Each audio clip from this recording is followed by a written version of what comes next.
Happy birthday, happy birthday, happy birthday to you. Happy birthday, happy birthday, happy birthday to you. Go ahead, it's your birthday. Go ahead, it's your birthday. Go ahead, it's your birthday. Go ahead, go ahead. It's your day, go turn it up. It's your day, go turn it up. It's your day, go turn it up. It's your day, your birthday. Happy birthday. Happy birthday. Happy birthday to you. And many more. Welcome to my world. Come on in and make yourselves at home. Welcome to my life.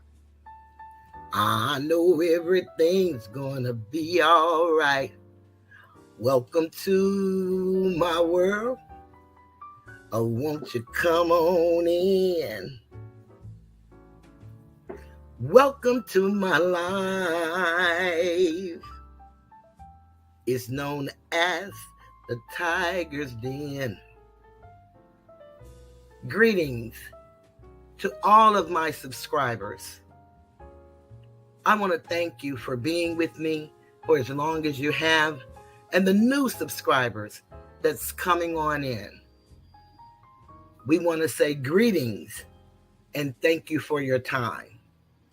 This is from Toothless and the moderators. Welcome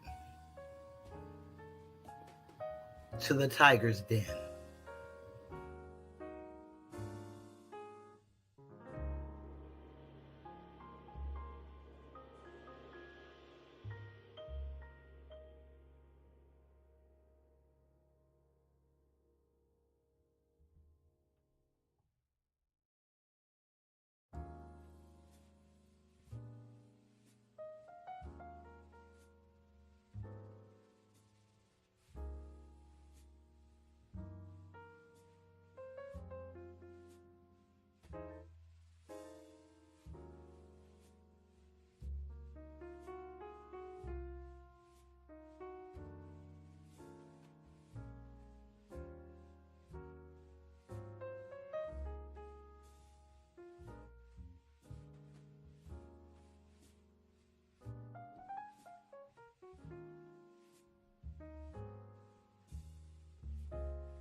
I let singing and just found out I was muted. So let's start all over, Asatar. I'll give you something better. Happy birthday. Happy birthday. Happy birthday to me. Happy birthday. Happy birthday. Happy birthday to me. Go Cheryl, it's your birthday. Go Toothless, it's your birthday. Go Cheryl, it's your birthday. It's your birthday. It's your birthday. It's your day, go turn it up. It's your day, go turn it up. It's your day, go turn it up. It's your day, your birthday. Happy birthday. Happy birthday. Happy birthday to me. 66 years and many more. Welcome to the Tiger's Den. This is the voice of Cheryl, and I am Toothless Tiger. I'm glad to be here tonight, even though I don't feel well at all. I have a problem with my left legs, my sciatica nerves. And so if you know anything about the sciatica, then you should know about the pain of that nerve. But because I was off all last week, I decided to come back with a bang. Now, I hear some people looking for me, and I don't understand why. But I just want you to understand that the Silverback production has something to say to you. And let's hope you enjoy it. Now, for my newcomers that's listening, there are some people that refuse to leave me alone. I don't give them the time of day, but I do things in my timing. And I love when people think that they can take you off your square. No, I stand on all four corners of my square, and no one takes me off. I realize anything we do is a decision that we make. We can choose to ignore, we can choose to respond, we can choose to do whatever we choose. I choose to do what's best for me. You see, it's enough confusion and confliction in the world today. We see it all over YouTube. YouTube is a reflection of what reality is. Some of us come to uplift, some come to break down, tear apart. Some come because they have nobody but the people that they meet on the internet. So for whatever reason that you're here, I come to help uplift fallen humanity. That was my purpose when I came. It'll be my purpose when I leave. My purpose is authentic, and it remains the same. I'm not moved by little boys playing like they're men and disrespecting me for no reason at all. It's okay. And then the hood rat sisters who throw in their little old comments. I've done nothing to these people. I will continue to say that.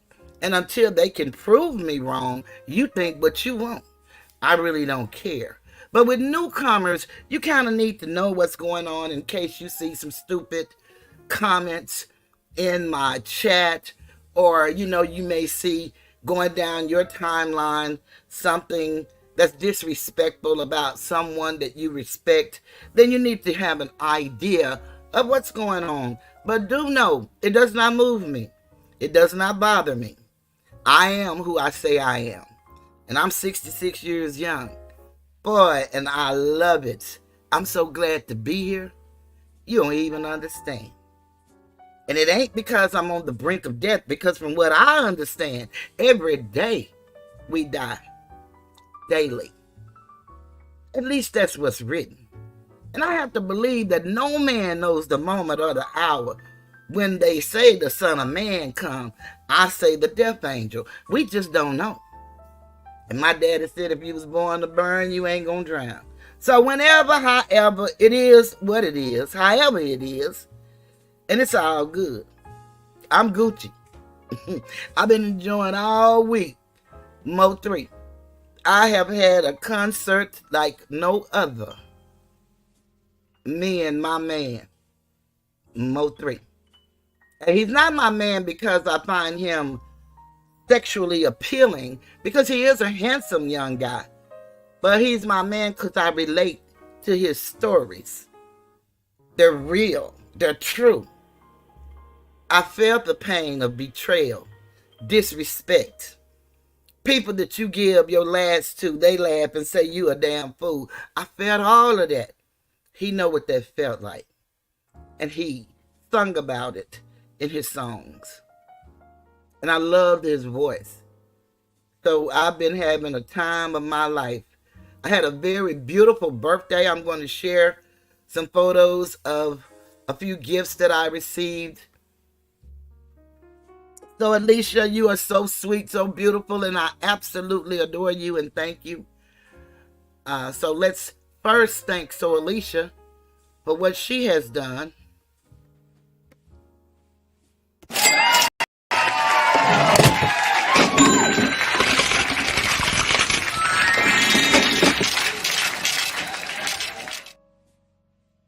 I won't be on the camera long, but I thought I'd start out on the camera for those who've never seen me and who probably are wondering. I had somebody to hit me up in my inbox on IG asking for my pictures, and I don't know if it's a real human being or if it's a fake one, but like I told them, I've been bullied on YouTube, and so therefore I don't have my stuff public anymore. But I sent them a picture, told them to come look at my page, do what you need to do. But like I told them, I started out a brick, then I moved to a brick house, then I moved to a mansion, and now I'm a whole damn plantation. And what I didn't finish for him is I don't know not one nigga that don't want a plantation. You see, that's what everybody desire to get. They call them mansions because why? That's what Massa had when we lived in the shotgun shacks. Empress Lonnie, thank you. I appreciate you. Hello. Good to see you too. So for that reason, people can do what they need to do, say what they need to say, feel what they need to feel. But like I told him, when I look in the mirror, the most beautiful girl in the world is looking back at me, toothless and all. Trust me, I have no issues with who I am as a woman, a mother, a daughter, a sister, an aunt, a cousin, a friend, or an enemy. I know each one of them. And I honestly know how to be faithful to them all. I really do. So I don't have no issues with nobody on this, apparatus. A lot of people say this is just YouTube and it's not real. Don't ever believe that. And if you believe that, then I don't think you're being realistic, because we're real human beings with real feelings and real emotions. And you cannot separate the two when somebody talk about your dead mama or make you look like a damn fool on camera and everybody's laughing and giving money. No, it's real as it gets, but it means nothing. You see, because I know those people have real life issues, and so it makes them feel better. They think to laugh at my pain. But anything I share with you, laugh, because I shared it. So you didn't go pay no investigator and find out no shit on me. You didn't go look at the county portal and see how many times I've been arrested. That hasn't happened to me. Oh, you can go find people in my family all day and all night, and guess what? They did that. But I didn't. I do what I do. And that is love on me and love on others. I give freely whatever I have to give.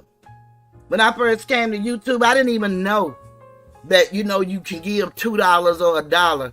I gave everybody $25 every time I gave. I didn't know.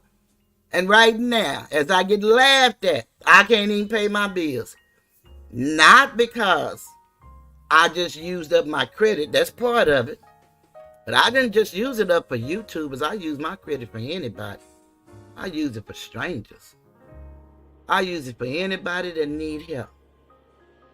And I was able to pay it until them payments started going like car notes. And I said, nah, I can't go for that. I'm going to have my medicine. I'm going to eat. I'm going to have my car with insurance and a place to live. I'm going to do that. Everything else, it is what it is. I can't be humiliated. The things you all say, they are embarrassing. They're hurtful. And you're doing it without a cause because you don't even know me. But it's all good. I'm up for the challenge. I am that girl. But I pay no mind to stupidity. We got some real shit to talk about. And we're going to be talking about tonight Fani Willis losing a very big case. And we're going to be showing people how not to be represented in a courtroom. Don't do this. You don't take personality into the courtroom. You don't make issues personal, even though they affect you personally. You go with the letter and the spirit of the law. That's what you go with. Thank you again, so Alicia.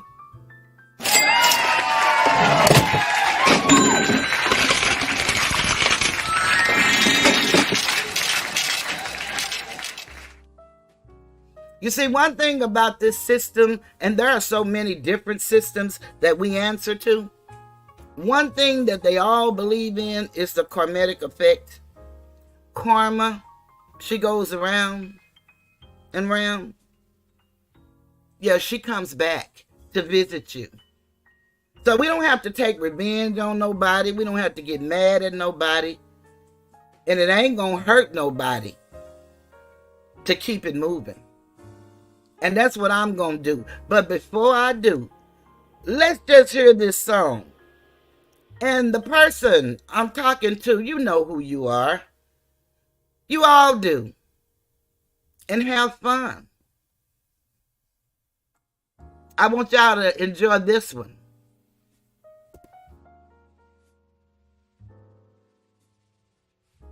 This is a Toothless Silverback production. I know you like me. I know you do. I know you want me. It's easy to see. And in the back of your mind, you want to be all over me. Oh, don't you wish your girlfriend was fat like me? Don't you wish she was a silverback like 3? Don't ya? Don't ya? Oh, don't you wish your girlfriend had the gorilla grip like Fani? Don't you wish your girlfriend was toothless like me? Don't ya? Don't ya? It'll never happen for you. Baby, baby. Believe that. But I just had to come up with that little song since, you know, everybody wants to call me a silverback. They don't know that's what 3 is called, a silverback. So I'm a member of the silverback team. Trust me, I am. And that's on gang. And I ain't no gang member. But like I said, Mo3 had us 60-something-year-old women run around here talking about gang. On gang. We don't know what the hell we talking about. We just sang in the song. That's how we like our rapper. And now Young Thug and them are on trial for being creative and singing a song. It's unbelievable what will be used against you. We're at war, people. Biological, chemical, psychological, physical, spiritual warfare. And we need to teach our babies the truth. That's why I came to YouTube. But whosoever will, everybody ain't with this. I've been here 3 years and I'm at 1,800 and I'm so very grateful because I started out with 3. I've seen people be here for 3 months. Started out with nothing. And now they 10 and 20,000 strong. So people go where they want, what they like. And if I can help you in any way, I'm grateful for those that return to see me or the newcomers that hear me for the first time. I change not. Mine is going to pretty much remain the same. And it's about uplifting people, mainly our people, Asiatic people. Although I know for me it's only one race, and that's the human race. But everybody is not being marginalized. Well, they're putting other groups, marginalizing them with the whole race, as they call it, of people. But it's a whole nation and nationality of people. Because again, it's only one race, and that's the human race. When they took the mother out of the Trinity, that's when life started changing, because only a woman gives life. And Lord knows I lived my life as a devout Christian for a very long time until I started learning who we were before we were slaves. Now I know a little bit about us and how we believe and how we think and how we feel. And we all acknowledge the divinity of the all. I don't think it's a person that doesn't. Even the atheists, they say. They acknowledge something, trust me. Because we know it's something outside of us. But everything that normally happens to us, it happens to us because of what I call the U factor. Either you're going to move forward, or you're going to move backward, or you're going to remain stagnant. That choice is yours, and yours alone. Even when you go to court, no matter how you have to be represented, because the court actually, when you're in there, everybody is reduced to paper. And that's why you have to have a representative unless you go in your own person. And that's propria persona. Because the court don't talk to humans. That's why you can't talk and the attorney speaks for you. I'm not an attorney. I do not give legal advice.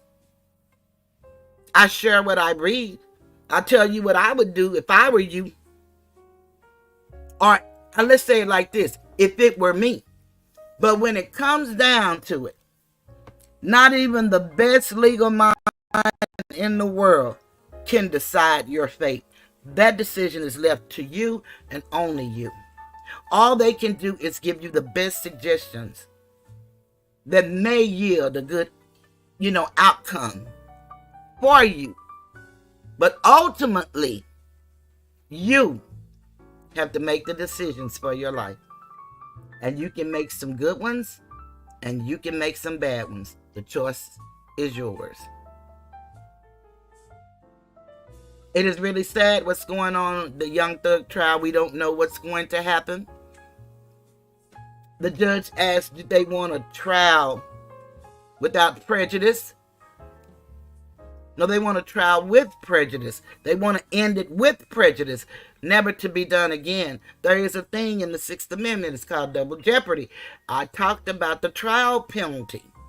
The trial penalty is to get people to take plea bargains and take away your right. Because when you are the accused, you have a right to confront your accuser, and then your accuser have to prove that you did whatever they accused you of doing. Unfortunately, the systems in which we live work the total opposite. And I'm going to show tonight my shero, Ashley Merchant, and my hero, her husband, where they show how Fani Willis them used the law against them and tried to say they bullied them, which they didn't. Hey, Auntie Fee, I just saw you.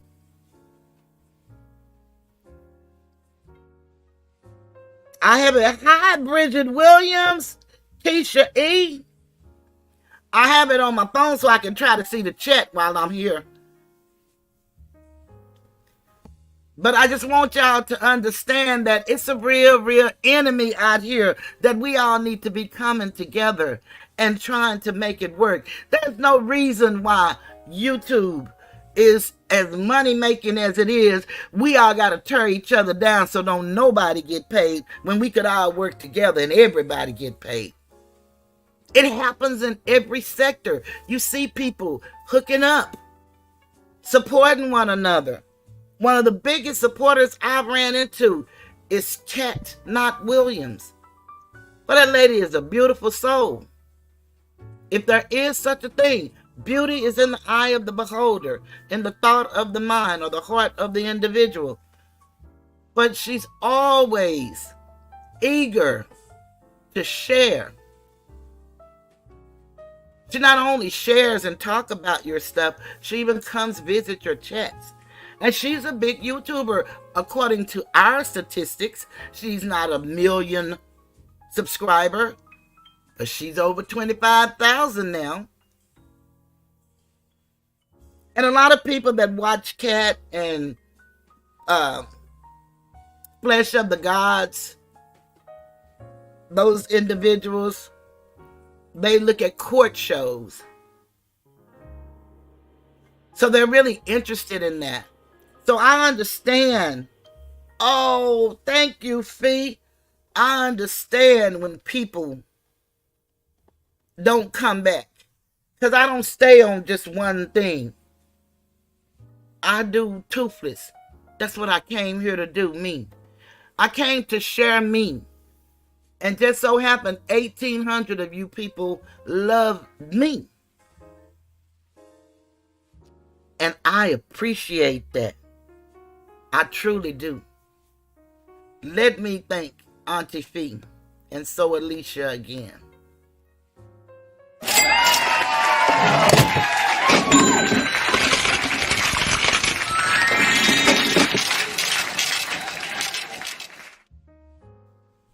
Your face. Just to remove the excess water. Now she's coming This out. is how you do it. Thank you. My Regina M., forgive me. I saw you a moment ago. You told me that you were driving. So please forgive me. When I sing Auntie Fee, my mind just kind of, fell off the map. Auntie Fee and I go way back from the very beginning of me being on YouTube. And Regina, you know that because you was there too. So please forgive me. I see you. Yes, I do. I see you. And I appreciate everybody for being here.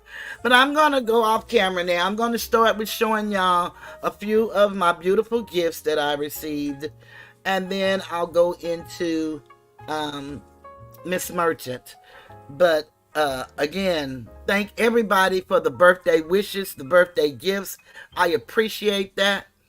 One of the fears that one have, and I know it's true not only for me, but for others as well, because I've had this conversation.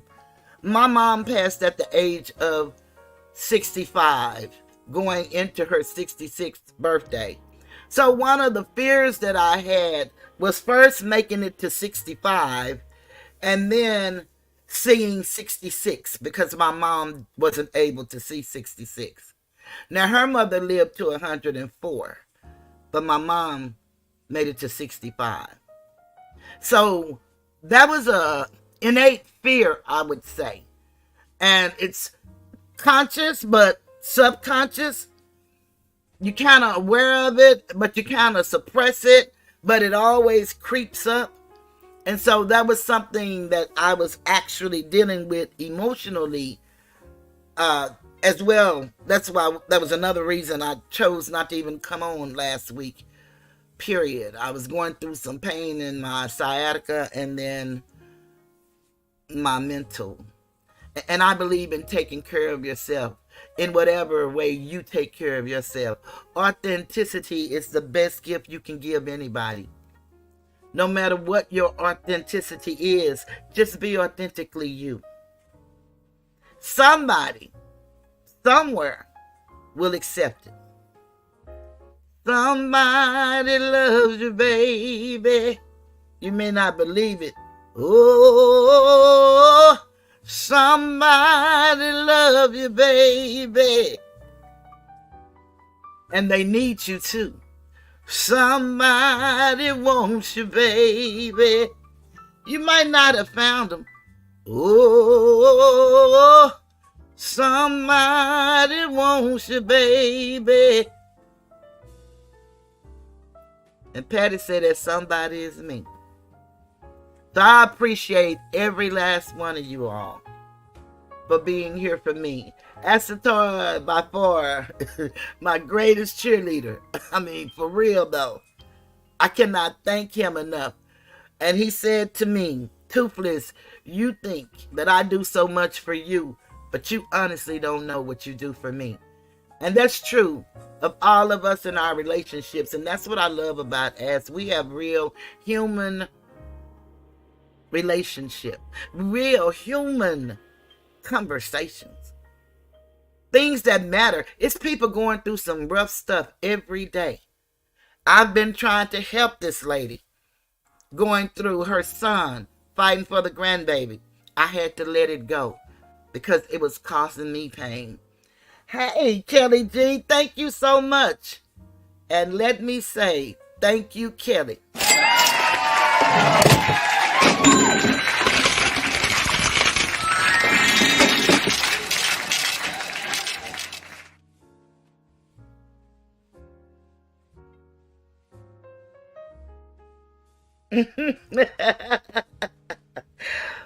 Thank you, Bridget. She said, Miss Fearless. And I received that. I really do. Thank you so very much. But you know one thing, Bridget, that I learned, and I read the book, but I learned to do it. And I thought I never would. And that's feel the fear and do it anyway. Whatever it is that you're afraid of, but you want to get something done or you want to do something, feel the fear and do it anyway. See, one of the reasons I can't envy anybody that's making a lot of money and gets a lot of super chats and a lot of people buy their members and all like that, because I'm not willing to do what those people do. And my mama taught me that. She said, envy no one for what they have, because you might not want to pay the price they're willing to pay. And so if you know yourself, and you know you ain't willing to do that, how the hell are you going to be envying and getting mad and putting down somebody that's putting in the work? Because whatever you have, you got to get it. Again, you factor. And if you don't do it, there is by chance, happenstance, maybe that somebody will come along and give you something that you don't feel you deserve or you didn't do anything for.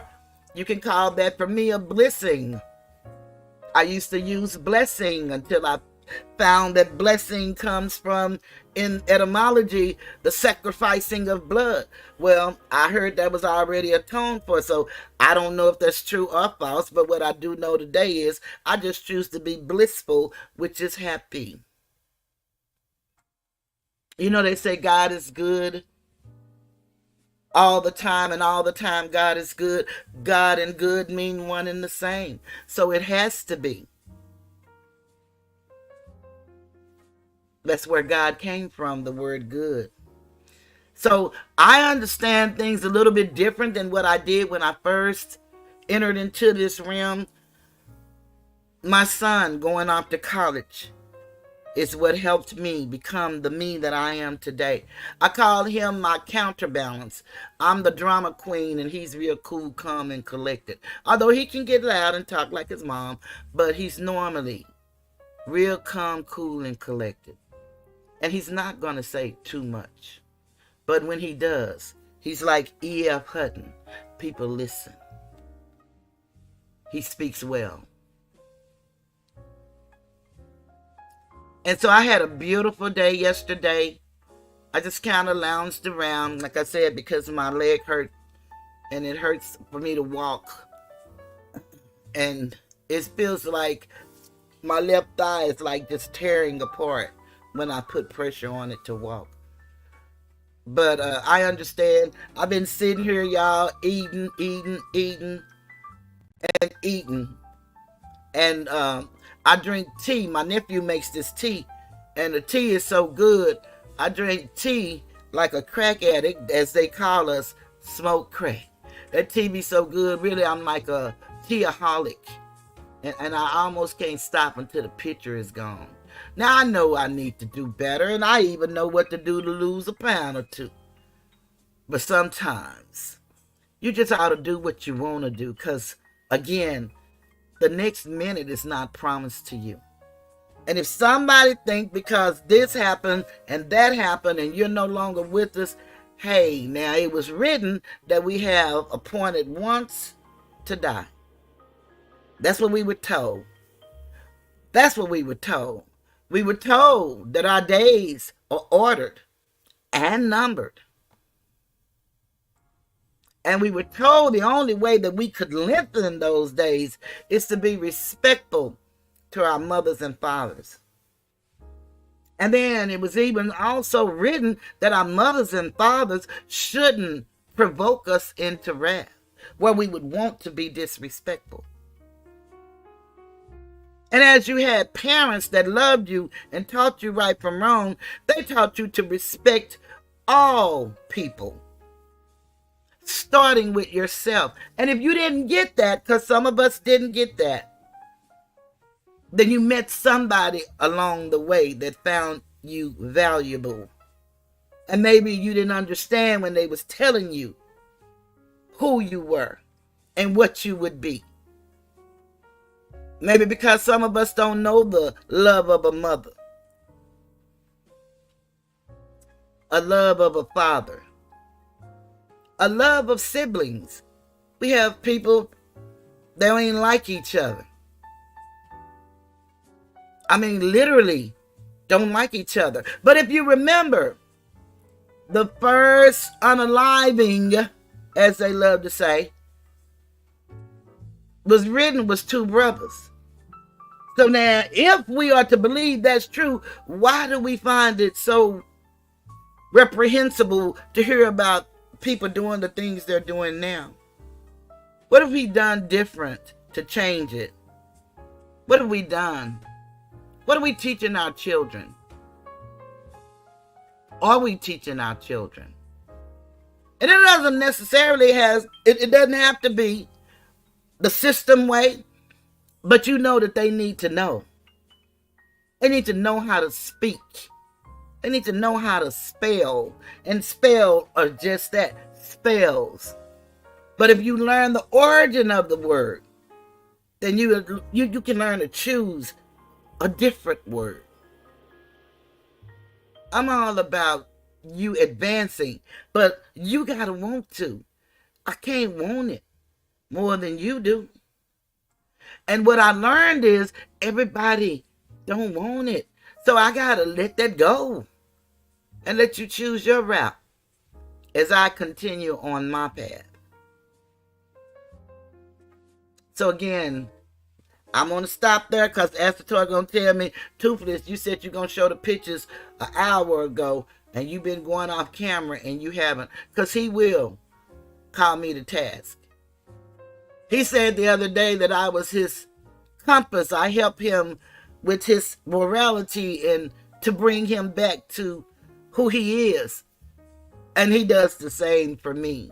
So Alicia comforts me as I comfort her. And I want y'all to lift her up and her family. She has a cousin that's been missing for 3 years. Literally, I used to look at movies on the Investigation Discovery Channel of disappeared. And people lose their family members never to return. And that has happened to her family. And that's when she came to YouTube to get the word out, seeking help. No Limit Soldier. A praying woman. A believing woman. Beautiful young woman. But we've all been through something. And we all could say something that could make somebody feel better if we chose to. Even the bullies out here that keeps the confusion, they've gone through stuff. So I look at those people through their pain. That's why they really don't bother me. They think they really saying stuff. They're just dastardly and nasty and ugly. But it doesn't bother me. It saddens me that they don't have love. They don't know self-worth. And they certainly don't know self-love. They don't. They don't. I was looking at Instagram the other day and I want to acknowledge the Cash App that just came through. Thank you very much.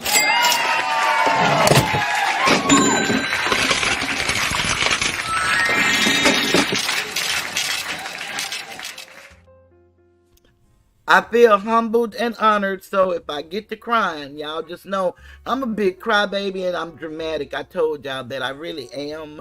And it doesn't take a lot to please me, but A workman is worthy of their hire, and when you put in the work, you hope to get something out of it.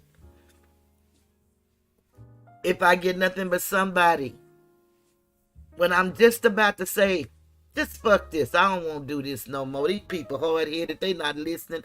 Somebody new will come in my chat or come in my comments and say thank you for what you do. I like your perspective and the way you share it. And sometimes it just feels like nobody cares or are listening. And everybody love to talk about the 2 people in my chat or the 3 people in my chat. That's all it takes. I told y'all sometimes I'm the only one in my chat, but I come live. I've done it for almost 3 years. Used to be every Sunday, then Tuesday, and now I moved it to Wednesday, so Sundays and Wednesdays. But y'all, I keep telling y'all, I've been stuck in China and Korea, and I think somebody thought I was really in those countries, but no, I was not in the countries of any of those republics. I be on YouTube looking at the movies that they have out now, and I'm hooked on them like children are hooked on phonics. I really, really, really love watching them. And it's sometimes I'll be watching so hard, I'm sorry, I forget to even come on.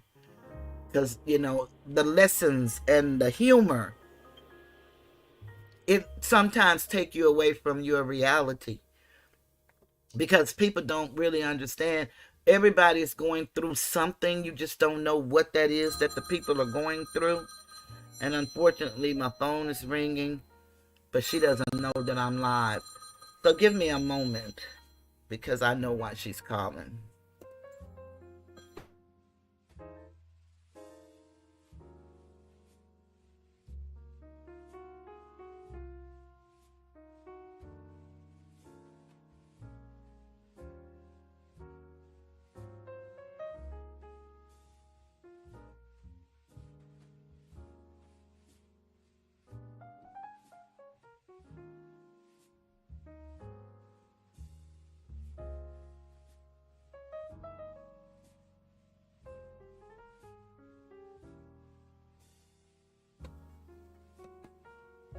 Thank y'all. That was a birthday wish. I thought I had my phone turned where I wouldn't hear it ring or whatever, but I just had it turned down. But I really don't know what I was saying before I answered the phone, but whatever I was saying, it's just really about us learning. But I think I was telling you about my movies and how sometimes I forget that it's time for me to go on because I'm so caught up. It's amazing because now when you hear them talk about the lawsuit where they wanted to take TikTok off because they showed this for their children and this for our children, and then we have to really say, whose fault is that?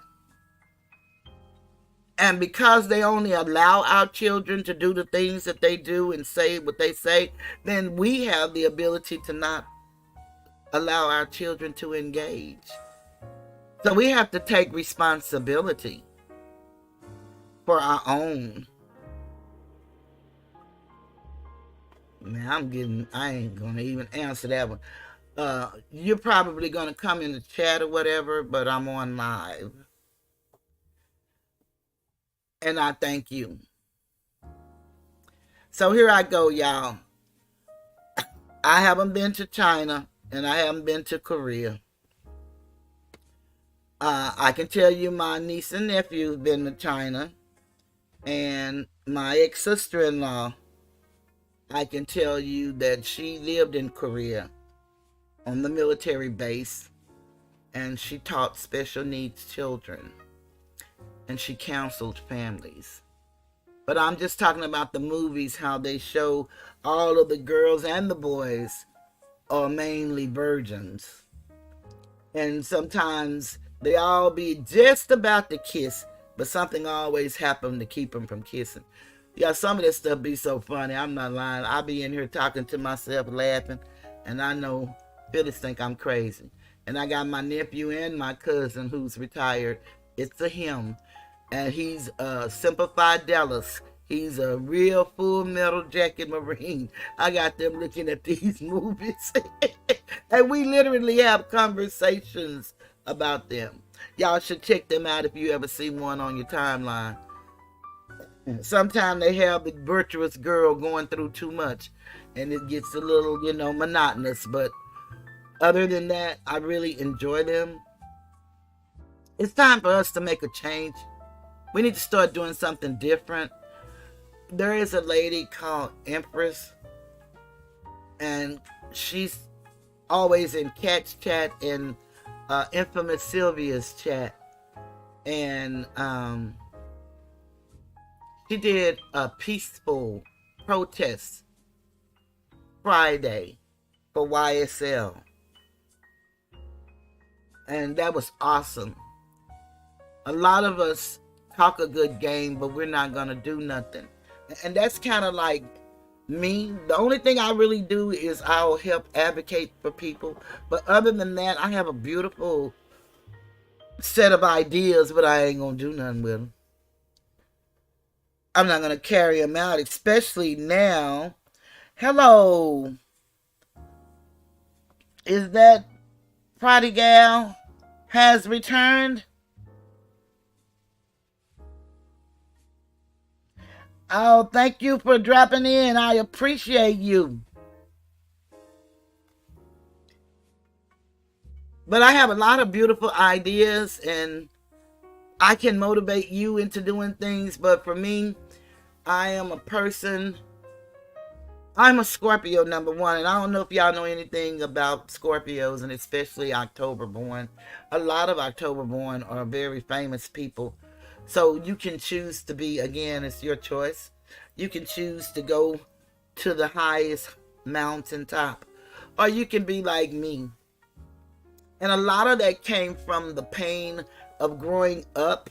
Because, see, when we grew up as children, we were pretty much suppressed. There was many things we couldn't say, we couldn't do. The adults didn't allow that. And we knew our place.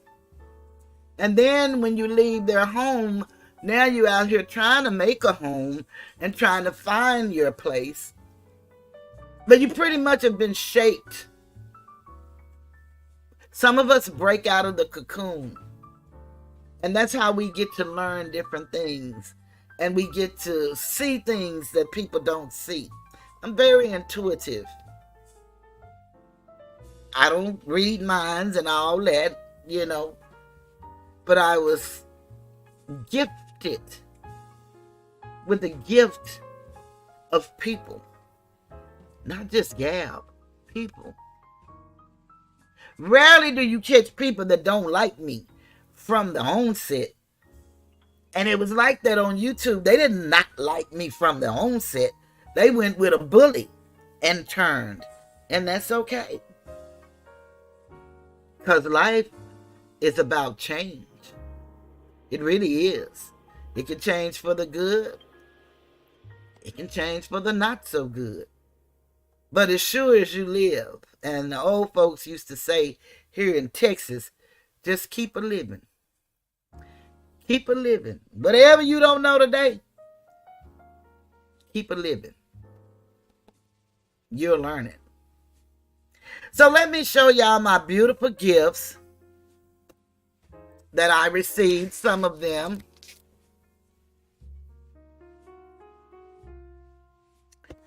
And I was just moved really to tears, because a lot of times we think that we're not really loved as much as we really are. But we really are.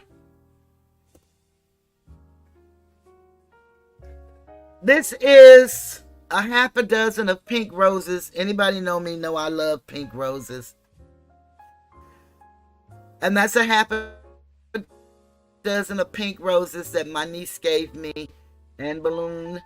And then we have this place, it's called something Bunt. I don't really know the name of it, but nothing but Bunt or something like that. And they the little Bunt cakes, and they are awesome with, you know, cream cheese icing. And she bought me one of those. And I got it yesterday on my birthday. She surprised me, she and her son. And then they gave me this bag, and it was full of goodies. And that's a beautiful purple and gold balloon, says happy birthday. And with that, she gave me a little pink porcelain heart to put my earrings in, because I have a lot of earrings. Even though some of them look the same, because I like bling bling. But they're really 2 and 3 of the same thing. You know, when you're retired, and especially in your early stages, you kind of go a little crazy. And you start, oh my goodness. Oh my goodness, did y'all see Prodigy? Who in the Sam Houston is Prodigy?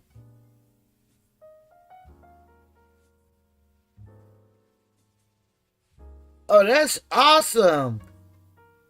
Awesome, awesome, awesome. Thank you so much. Lord, now she gonna make me start shouting and singing all kind of songs up here. But she gave me some sugar babies. I don't know if y'all remember the candy sugar babies. She gave me some sugar babies and some creamy Worthams. And I don't know if Worthams are cough drops or are they candy. I haven't read the package good. And my niece, another niece, made me this and sent it to me in a text. And she gave me $66 for my birthday. And so this is a picture that I made for my thumbnail for tonight. And then on today, let me start at the bottom so y'all can see the beginning. On today, we have a friend, and she and Phyllis, they work very well together. They do weddings, they do parties, but she does flowers, real live flowers. And I had the biggest shock of my life today when it was delivered. And I liked Riuniti Lambrusco wine. And she blessed me with this balloon, these roses. It's about 24 of them in there. And that's my Lambrusco. So now let's go back and look at my beautiful roses, balloons, and my Lambrusco. And so my son blessed me with a positive bank account. He put money in my account. And of course, he has not given me his physical gifts. I told him he didn't have to do what he normally does. He normally gets me the latest Joe Malone. And I don't know if you all are familiar with Joe Malone, but very, very good smelling, upscale, movie star type cologne. And you can mix it, and they call it, they have these mixologists that mix. Now let me give proper attention to this. And I'm going to play my happy birthday song before I start showing the videos. Y'all, I am just so honored and so grateful.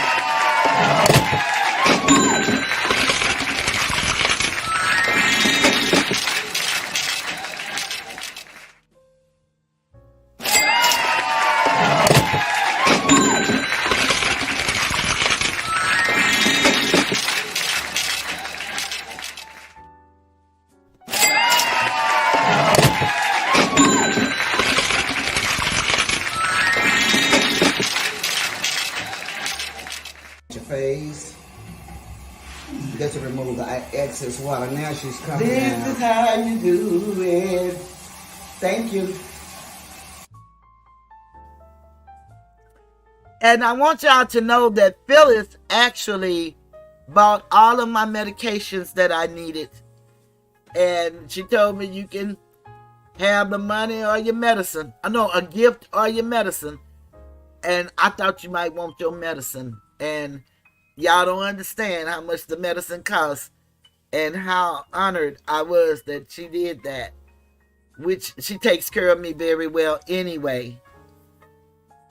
But thank you guys immensely. And I'm going to go. I was trying to see if anybody said anything or wanted me to address something.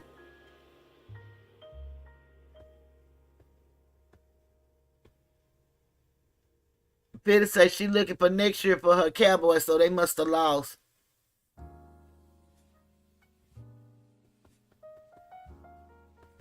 They must have lost. So, y'all, what we're going to talk about again is what happened is Ashley Merchant she's actually defending this young man in the Donald Trump trial, the RICO charge. I want to talk a little bit about RICO and what we need to understand why Georgia is really doing all of these RICO cases. Of course, we know the majority of them are in Fulton County, where the largest sum of Asiatic people are. And these people are committing crimes. Most of them have gone to prison.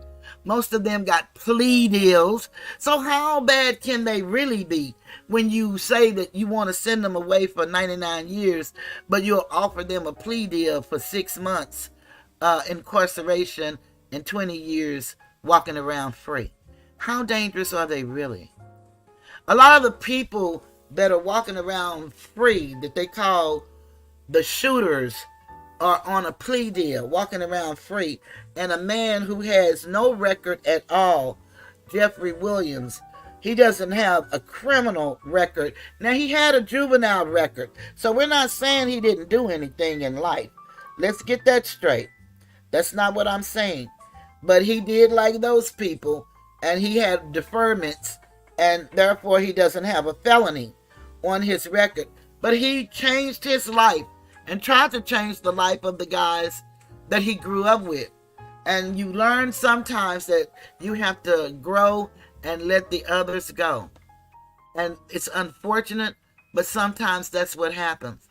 Because we really want everybody to come with us, but everybody don't want to go. And so you have to use what my son always tells me, discernment, so that you'll know that some people you really have to let go. But be that as it may, they've been in trial for 2 years, at least 150 days. And they took 8 months to pick a jury. And this DA is grafty after fame and glory. You see, these people are in Atlanta, so therefore I think they believe this is a reality TV show. And that's what they're working toward. They're not following anything that we would consider the law. They're playing as they go, like it's a real live play. And they're playing with people's lives. And a lot of people are making big bucks off of them on this YouTube. And our social media, to be honest, they're making big bucks. These guys are fighting for their freedom. And you know, our system is a system that says that if you commit a crime, you're punished. And once you pay that punishment, your debt to society should be clean. But the 13th Amendment says that you will not be a slave again unless it's voluntary servitude or you commit a crime. So we have this catch-22. Wow, Regina said. Still on trial 2 years later and still no closer to a verdict. No, they still have almost 100 witnesses for the state's case in chief. We're not even talking about if the defense want to put on a case, because they don't have to. But in this case, I believe they are wanting to. And the state keeps trying to, what they call, goat them into a mistrial, but they wanted a mistrial without prejudice so they can bring it back. They get another bite at the apple. But no, we won't. If we must, we won't.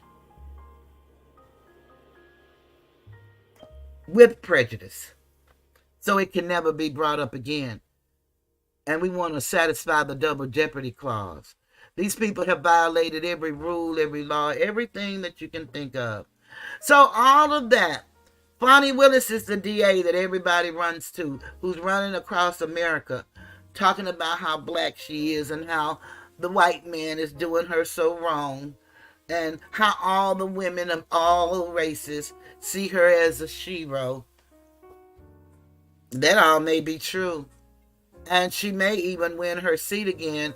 What the rally was about was the YSL and all of the things that's happening in Georgia. It is corruption in all cities. Let's get that straight. I understand that. So overstand and understand. But the spotlight is now on a city that is so corrupt. It's a culture. Just like they're talking about the rap. It looks like when you're looking at this, the gang members are the prosecutors and the police and the commissioners and the representatives, the council people. I mean, these people literally, if you go and just start looking at Georgia in the last 2 years, you'll see several big politicians have been taken down. And then some of them have lost their position, but they have not met any criminal charges. Charges that they would give us without thinking about it twice. I seen Bay come in here earlier, and I don't think I got to acknowledge her, but I did see her come in here. So, Bay, if you're still here, I want to say, hey, I did see you come in.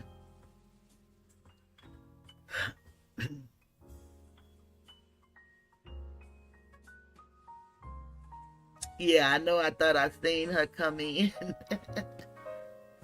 Yeah, so these people are playing with these people's lives. So Ashley, when she was representing Michael Roman in the Trump case, and they found out that Fani hired this man who's never actually had a felony case, let alone convicting somebody, never had a felony case, and they found out they were lovers, then she started asking for open records for some of the things that I've shown you guys, like those 20 cars that she got the money for, but they're not registered anywhere and no one knows where they are. And that's not just happening in Fulton County, it's happening in other counties, and all of the leaders that's this stuff is happening to are Asiatic, and they are the people who call themselves black, or allow people to call them black. Black is civilly dead in the eyes of the law, has no standing. So when you're not recognized, it's because you don't recognize yourself. Look in the mirror. Look in the mirror. Start researching. Start with the Christian Black Codes, 1724. Start with the Casual Killing Act, 1669. Start with the coup d'etat, 1861. Start with the Organic Act of Congress, 1871. When the capital left Philadelphia and went to D.C. Read the history. Y'all, it's just so much we do not know. It's overwhelming, but we got to put in the work in order to get a result. So let me start with, I'm going to start with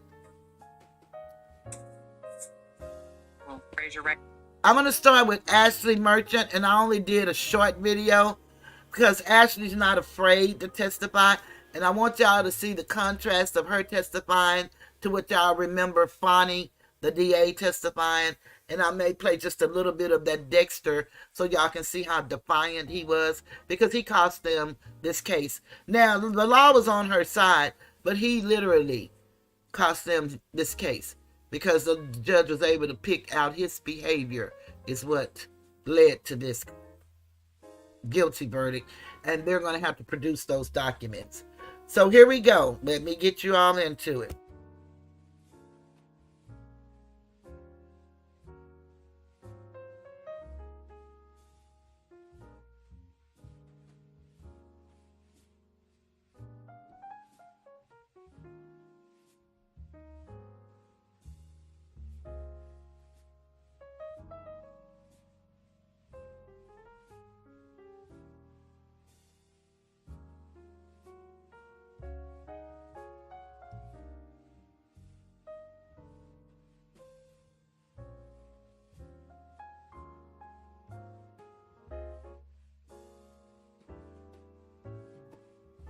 Thank you, Friday.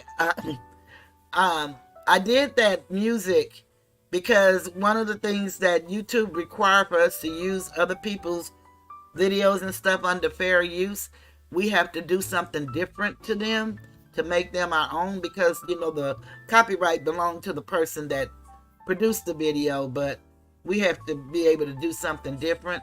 And I don't know how to edit or nothing, so what I decided to do was do some music. And then my beautiful Regina taught me to use my closed caption. Oh, I forgot to show y'all something else, and I'll show y'all that when I get through with this. My cousin, he makes this special dish. He works at a restaurant, and he makes this special dish, and it's Cajun chicken, macaroni and cheese, and French fries. And if I tell y'all that is a hidden meal, please believe me. And he came by and hand delivered it to me this afternoon. So that was a gift too that I received, and we must acknowledge him. Here we go, y'all. Right hand, please. Do you swear the testimony that you're about to give the court will be the truth, the whole truth, and nothing but the truth, so help you God? Yes, I do. Thank you. You may be seated. Please keep your chair away from that ledge. It's a rolly chair, so. Is it good work? Roll up to the microphone and make sure that you speak loudly and clearly into the microphone. And if you will state and spell your name for the court reporter. Ashley Merchant. My first name is ASHLEIGH. My last name is Merchant, MERCHANT. Go ahead. Thank you, Your Honor. Good afternoon, Ms. Merchant. How are you? Oh, I'm good. How are you? Good. And to clarify, you are plaintiff or one of the plaintiffs in this case, is that correct? Yes. Okay. And this case was filed on January 30th, 2024, correct? I'd have to defer to my husband on that. That sounds about right. January. Okay. I know it's late January. Okay. But if it's in the record as January 30th, you wouldn't argue with that? I have no reason to dispute that. Okay. And since we were last together at the hearing a few weeks ago, have you received any additional documentation regarding any of the requests at issue here? Yes, we received some more NDAs. Okay. And with respect to those NDAs that you've now received, do you believe that new documentation concludes that particular request regarding the NDAs? No, I don't. Okay. And what is the basis of your belief that is not complete?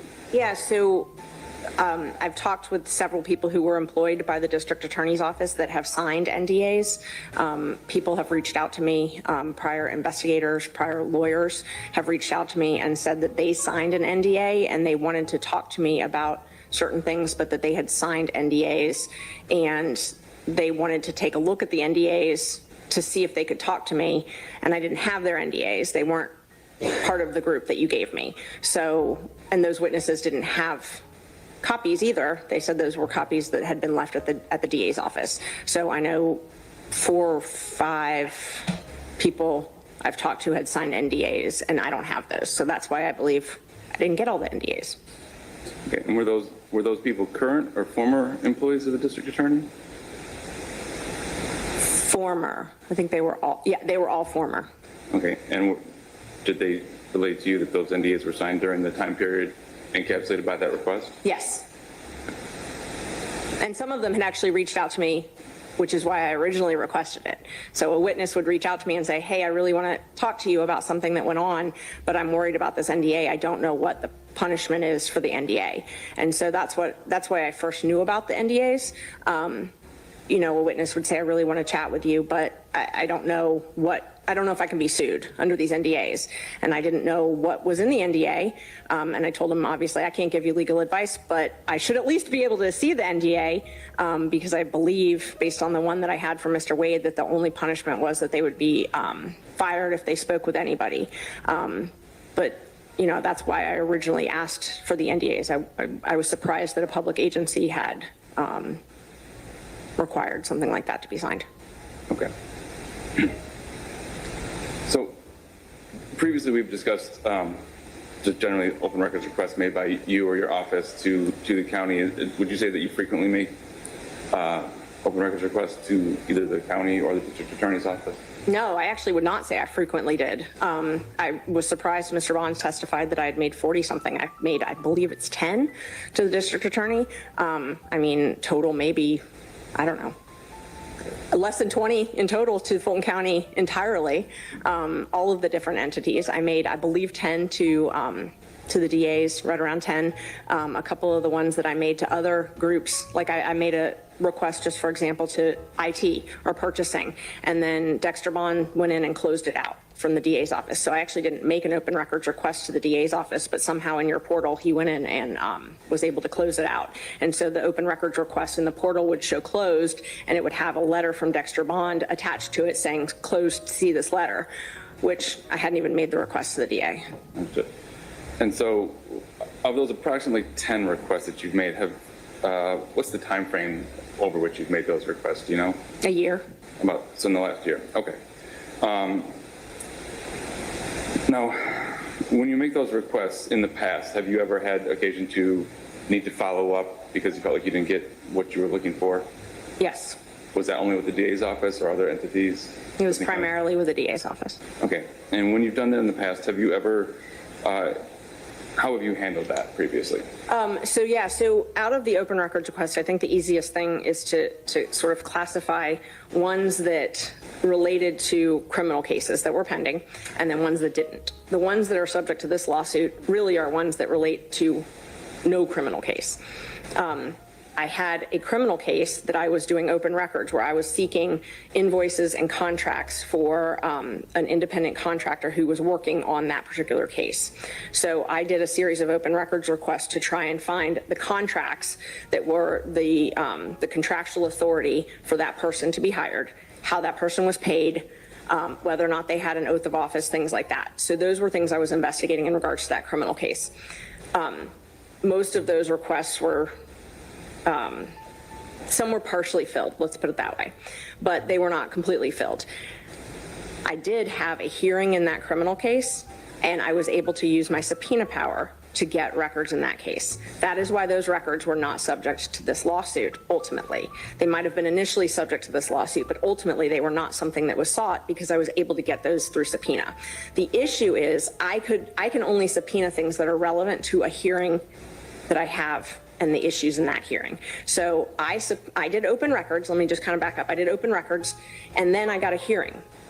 When I got that hearing, I was able to issue subpoenas for those same things that I had been denied in open records. I was able to get them because I could issue a subpoena in that hearing. I could not, however, issue a subpoena for things that weren't relevant to that hearing, which is why this open records lawsuit has continued. Would you say that those things that have been requested pursuant to the request in this lawsuit are related to the ones in the other criminal case as well? No. They're not in the same line of inquiry? No. Some of them are, but not all of them, no. Okay. Like NDAs weren't, they don't have any relation to that case. Trying to think all of mine, the NDAs didn't have any relation to that. Forfeiture funds, I mean, the forfeiture funds had some relation, but it went a lot deeper than that. The rebranding didn't have anything to do with it, no. Okay. Now, when you make open records requests, how do you, from a practical standpoint, how do you do that? Are you using the portal from the DA's website, from the county's website? Does it depend on who your making the request to? Yeah, no, so it depended on the time. I would go to the entity, so I would go to the DA's office and I would use their landing page, and I assumed that IT could track how I was doing it, so I was always very careful to make sure that I did it the proper channels. So I would go to the IT department, I'd go to the DA's office, and there was a link on theirs that when you clicked on that for open records, it would take it to the county open records portal. That link was not always active. So there was a time period where I was able to go to the DA's office and file open records request. And then after we filed this lawsuit, for a period of time, that link disappeared. So I wasn't actually able to make any open records requests to the DA's office during that period of time. It is now back, but I have not since made any since it's back. But I would go to the landing page of the DA's office, click on the open records link for records. It would take me to the county portal, and then I have a login, and I would type in what my open records request was. Okay. Now, in the past, when you've had issues getting what you felt were a full set of responsive documents, have you ever had to go further than just following up with the department before? Yes. And what did you do in that situation? I filed a complaint with the Attorney General's office. Okay. Did you do that in this case? Yes. Well, I did it, so I'm actually not sure. When you say this case, there's so many different requests that, I had about 10 requests, and some of them were partially filled, some weren't. I filed a complaint with the Attorney General. I definitely did that. I don't know which request it would have been listed under, but I know that I did do that. Okay, do you know, so you don't know if, and let me go back to sort of reset a little bit. Which particular requests do you believe still have outstanding documents in this case? Is it all of the ones that you filed on, or is it limited to a couple of those requests? If I could look at the actual requests, I can tell you exactly. Is that okay? I have them. I'm happy to look at them. Okay. Yeah, May I go? Yes.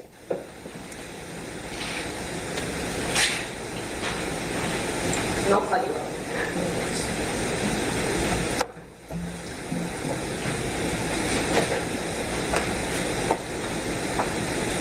And would it be easier for you if I mentioned a couple that, based on what's been testified to, and the proceedings in this case that I think we're still dealing with?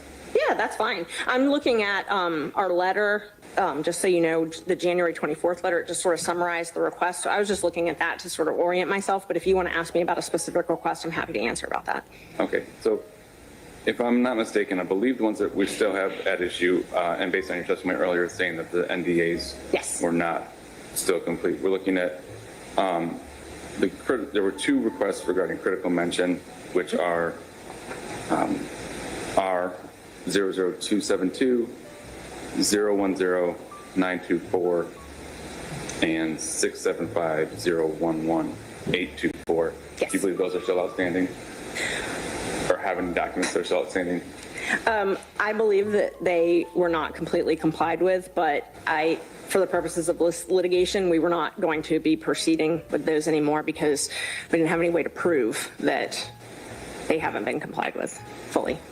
Okay, so for purposes here, we're done with those in terms of production. Yeah, I understand what you're talking about. Yeah, so these documents, you asked me my belief. I do not believe that we have received all the critical mention documents.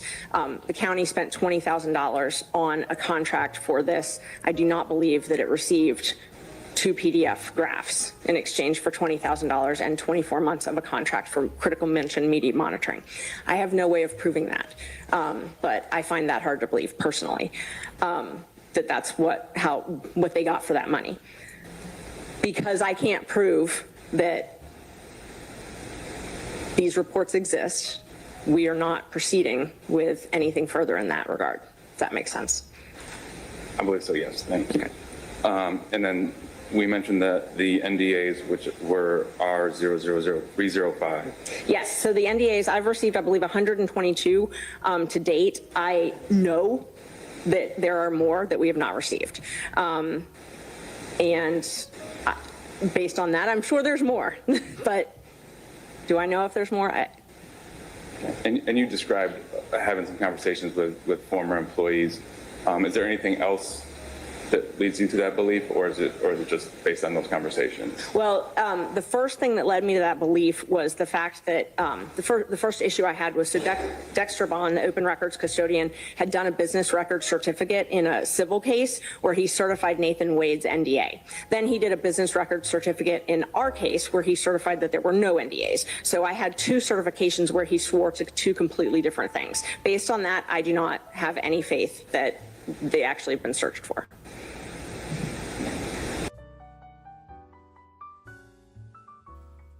So that's why they hate Ashley Merchant and fear her so much, is because she is very efficient and effective in her position. And when you are your own boss and you are a defense attorney, and you vigorously advocate for your client, you do whatever it takes. And that's why these prosecutors are playing with this social media. Believe it or not, when I was a revenue officer, we did look at social media. We looked at the newspaper, anywhere that you could find anything about a client that you were looking for. But you had to also have tangible stuff that you can at least equate to those people. But these people here, everything they're saying is their belief, their thoughts, and what social media said. And if you're a person like me and don't really understand, it's so much I don't understand about social media. I didn't know how important it was if you were being followed or unfollowed, how that can cause frictions in relationships. I didn't know about emojis. You can only use so many, or if you choose to use one, you think you're really saying, I love to use the heart a lot and things of that nature. Some people think, well, you trying to go with a man because you hearting their pictures or you liking it. So it's so much we don't know, but this is what these people are relying on to do these cases. And I think I had started telling y'all about Fani and her desire for these RICO charges and how large of an Asiatic population it is. And she's doing that to get rid of a lot of them at one time. But more than that, they got billions of dollars when we had the C-19, and they had money that they split between all of the departments of a city, a state, and a county. And so these people are actually trying to use up all their money because it expires at the end of 2024, December 31st. So this stuff is not because she care about the people and she wants to make sure crime goes down. I was looking at somebody's video the other night when they was asking the detective about crime went down. Did she think Jeffrey Williams attributed to the crime? And she said, yes, when he was there. They asked him where was he in, I believe it was April. He was out of the city, so the crime went down. No. He was in the city. The crime was down. Where was he in, I'm going to say May, because I may have the months wrong. He was out of the city, but the crime went back up. So how can she say he's the basis for the crime going up when he was out of the city, the crime went down, supposedly. And then when she said that she thought back in the city that the crime went up. But actually he was still gone and the crime went up. It's that kind of stuff that's made Ashley ask for the things she's asking for, because we want to know why Nathan Wade made over $1 million. Everybody keeps saying 700,000, but we got to remember he had two partners that she had hired the January that she took office. She took office January the 3rd, I believe she said officially. And by January 26th of 2021, she had hired his law firm, which he said that they split the money 3 ways. So actually she had hired him as well. It may be by hook or by crook, but he was actually a part of that hire. So this is really, really ridiculous. But let's go back to Ashley. That's why she was asking for these open records. So what they're trying to say is Ashley is a bully. Same way they're doing me here on YouTube, they're doing it on a worldwide scale, saying she's a bully and she only did this because of the other case and she's trying to get information. And it's just crazy what these people are actually saying. And when you see them operate and function in the courtroom, it's really embarrassing. But here we go.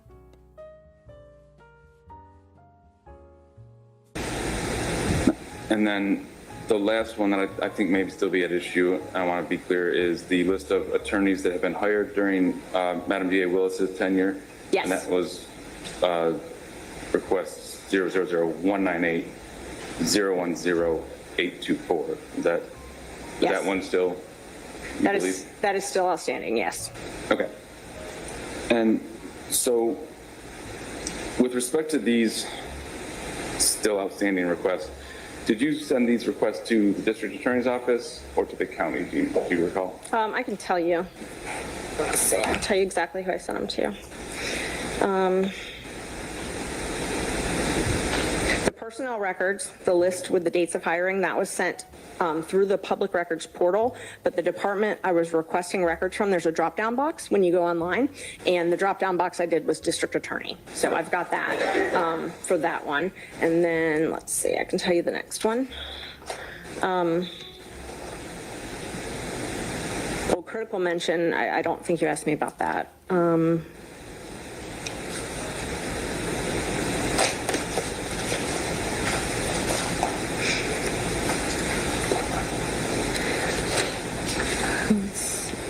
I also did, I did it to human resources. I did one to human resources. Let's see. Hold on.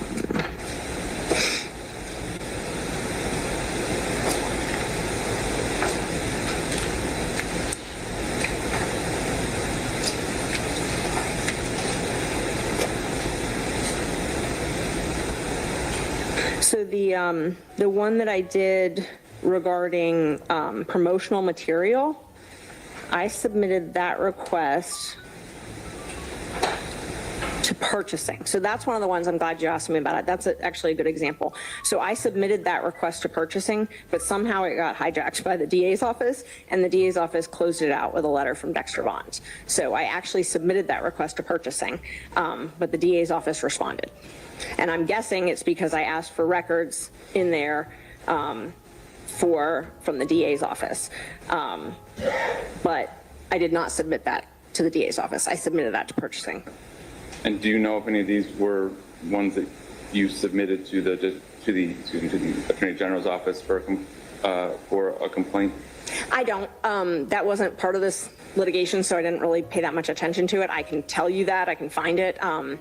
The one that I submitted, there was only one, and I don't know which one it was. And maybe a better question might be, how did you make a determination regarding what requests to send to the Attorney General's office versus what requests to go to litigation more directly on? It depended on the time frame, mostly. So, and also the AG didn't really work. I mean, I've done open records for many years. John and I have both done open records. We've gotten, I mean, it's something lawyers do. Every lawyer needs to know how to do open records. And normally if an agency was not responding appropriately, I could file a complaint with the Attorney General, and they would call and say, hey, follow the law, and it would be resolved pretty quickly. That was by far my preferred option because I certainly don't want to spend the time or money having to litigate. I tried that early on in this case, and it didn't help. So I didn't need to beat my head against the wall.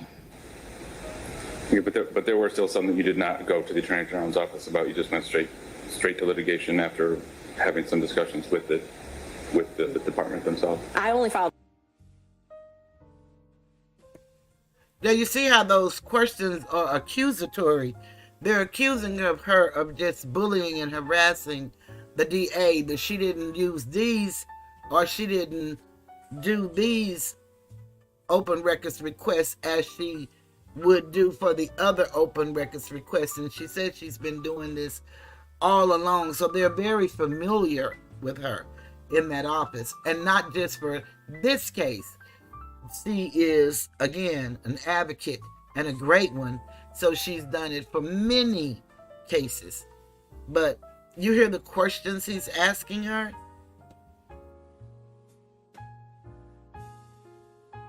Filed a complaint once with the Attorney General, and I think it was a generalized, hey, Fulton County's not paying attention to open records requests. Please help. And they did not. Okay. Now, with respect to the requests you sent to the DA's office, did you ever speak to or have any correspondence with Madam DA Willis herself regarding this? No. Do you have any reason to believe or any evidence that Madam DA was involved in the actual response to the open records request that you submitted? Oh, she's copied on emails. I mean, there's emails that she's copied on, and then she received, she received the lawsuit. She received the letter about the open records. I mean, did I personally speak with her? No. Okay, and did you ever see her actively take any involvement in response to the open records? Did she say, hey, I'm trying to pull this, but she never, or did she ever correspond with you at all? No, she did not. Okay, all right. So, considering that Madam DA did not take in any part that you were aware of in terms of actively responding to the request, can you shed a little light on why she was named as a defendant in this action, either in her individual or official capacity? She's the elected DA. It's her office. Okay, and then with respect to her as the elected DA, do you believe her to be the person responsible in the department for complying with open records, to providing responses to Open Records Act requests? I think that every government agency has a duty to respond to open records requests. I think when you have an elected official, that they're the ones that are actually held accountable by the public. And so they are the one that sets the policy. Are you familiar with the custodian of records for the district attorney's office? I have since, in this litigation, learned that I guess it's Dexter Bond now. And is there a reason that during this litigation, when you learned that it was Mr. Bond who was the custodian of records, that the amended complaints continued to name Madam DA herself? Because she's the DA, he's not. I mean, he could be fired and not there tomorrow. She designates him as the open records custodian. That's her job. He's just an employee. Like, she's allowed to designate whoever she wants, but that can change at any given time. I mean, county employees can come and go. Those questions that man is asking her are so elementary. You would think that they would be ashamed to ask these kind of questions, but this is what he's asking.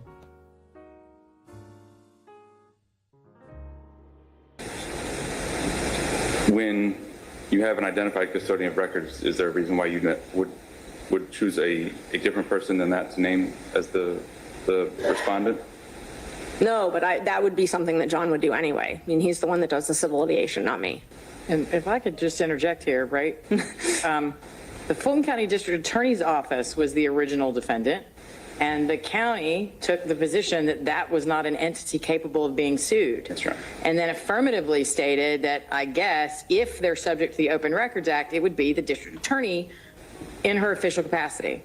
And I've already dismissed the district attorney in her individual capacity, although I understand the reason that it was named in that manner was a belt and suspenders sort of approach. But I don't know that asking Ms. Merchant why she named the Fulton County District Attorney in her official capacity really advances the ball, because they did so at essentially my urging, based on the county and the district attorney's office's position that that was not an entity capable of being sued. So, Okay, I'll move on with my question. It's on your own. Thank you. All right, Ms. Merchant, you were.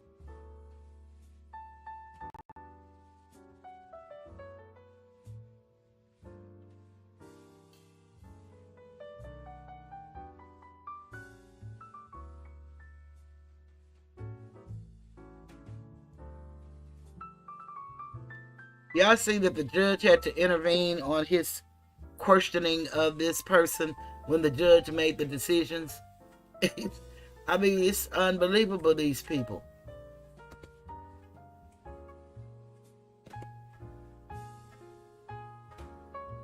Now, this is when her husband testified. This is Mr. Merchant, the hero to the shero.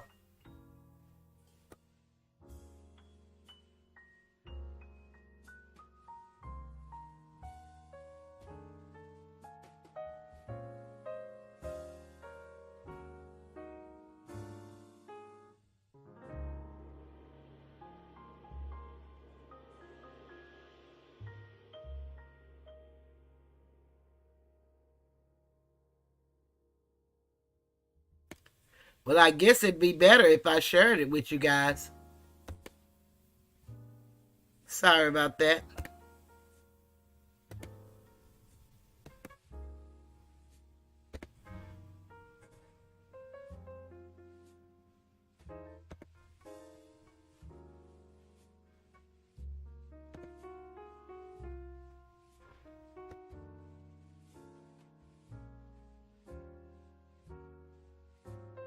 Be careful about that ledge. And if you would, please lean into the microphone and state and spell your name for the record. John Merchant, JOHNMERCHANT. Thank you. And Mr. Merchant, thank you for being here and for answering some questions here real quick. Very similar, with respect to this case, have you had any discussions with any outside counsel or other counsel on the criminal matters that we've discussed previously? Have you spoken to anybody regarding this case in that matter? Let me see if I understand. I'll rephrase it a little bit. Have you spoken to any either defendants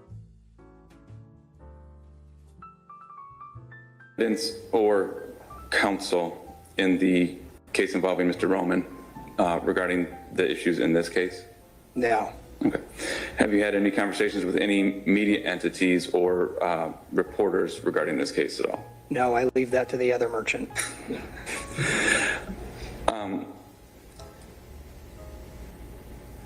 Was the ongoing criminal matter a factor in any manner in how you developed either the theories or the complaint in this case? No, absolutely not.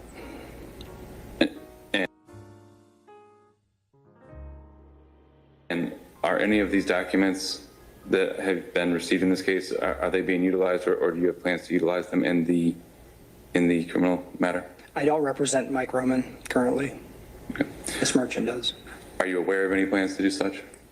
To represent him? No, to utilize the documentation. No. Okay. All right. And has anybody outside of your firm discussed this case with you or the strategy in the case? Not the strategy. The fact that it's pending, yes, because other lawyers have asked me about it. Okay. So I have spoken with them about the status of the case, yes. Who have you spoken to? To name people individually, I'm not sure. Whenever I'm in the courthouse, people will ask me about it, generally, from Cobb to Fulton, wherever.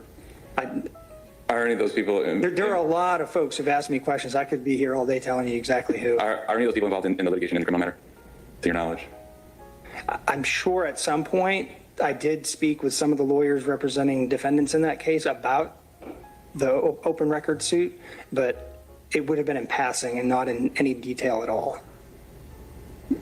Are you able to identify who those people would have been? It's the defense team in that case. I think you know who they are. Did they provide you any input or advice on this case? No, absolutely not. Okay. With that, Your Honor, I don't have any other questions. Okay. Anything else to rehabilitate yourself? No, Your Honor. Okay. Thank you, Mr. Merchant. You may step down.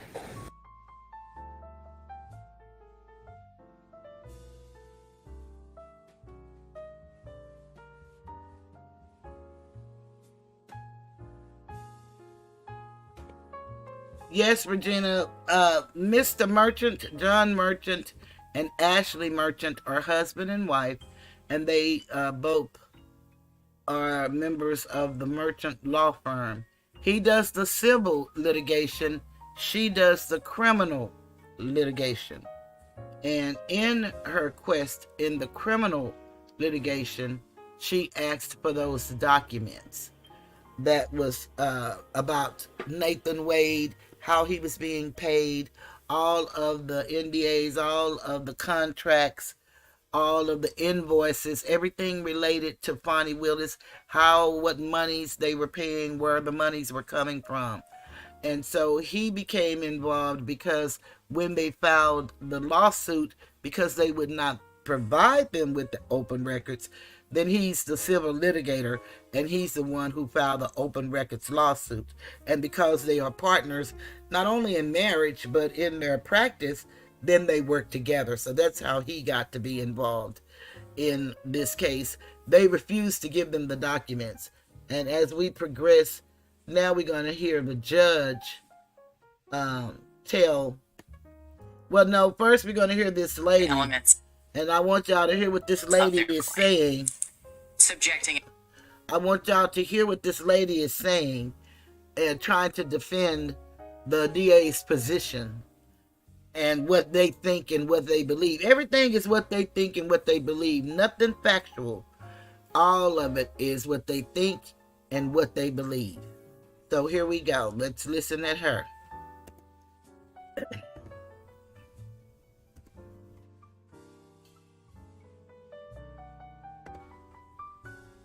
And Keisha, I agree with you. I agree with you 100%. Fearless truth tellers. I came with honor and integrity, and I will remain that way. But I too am only human.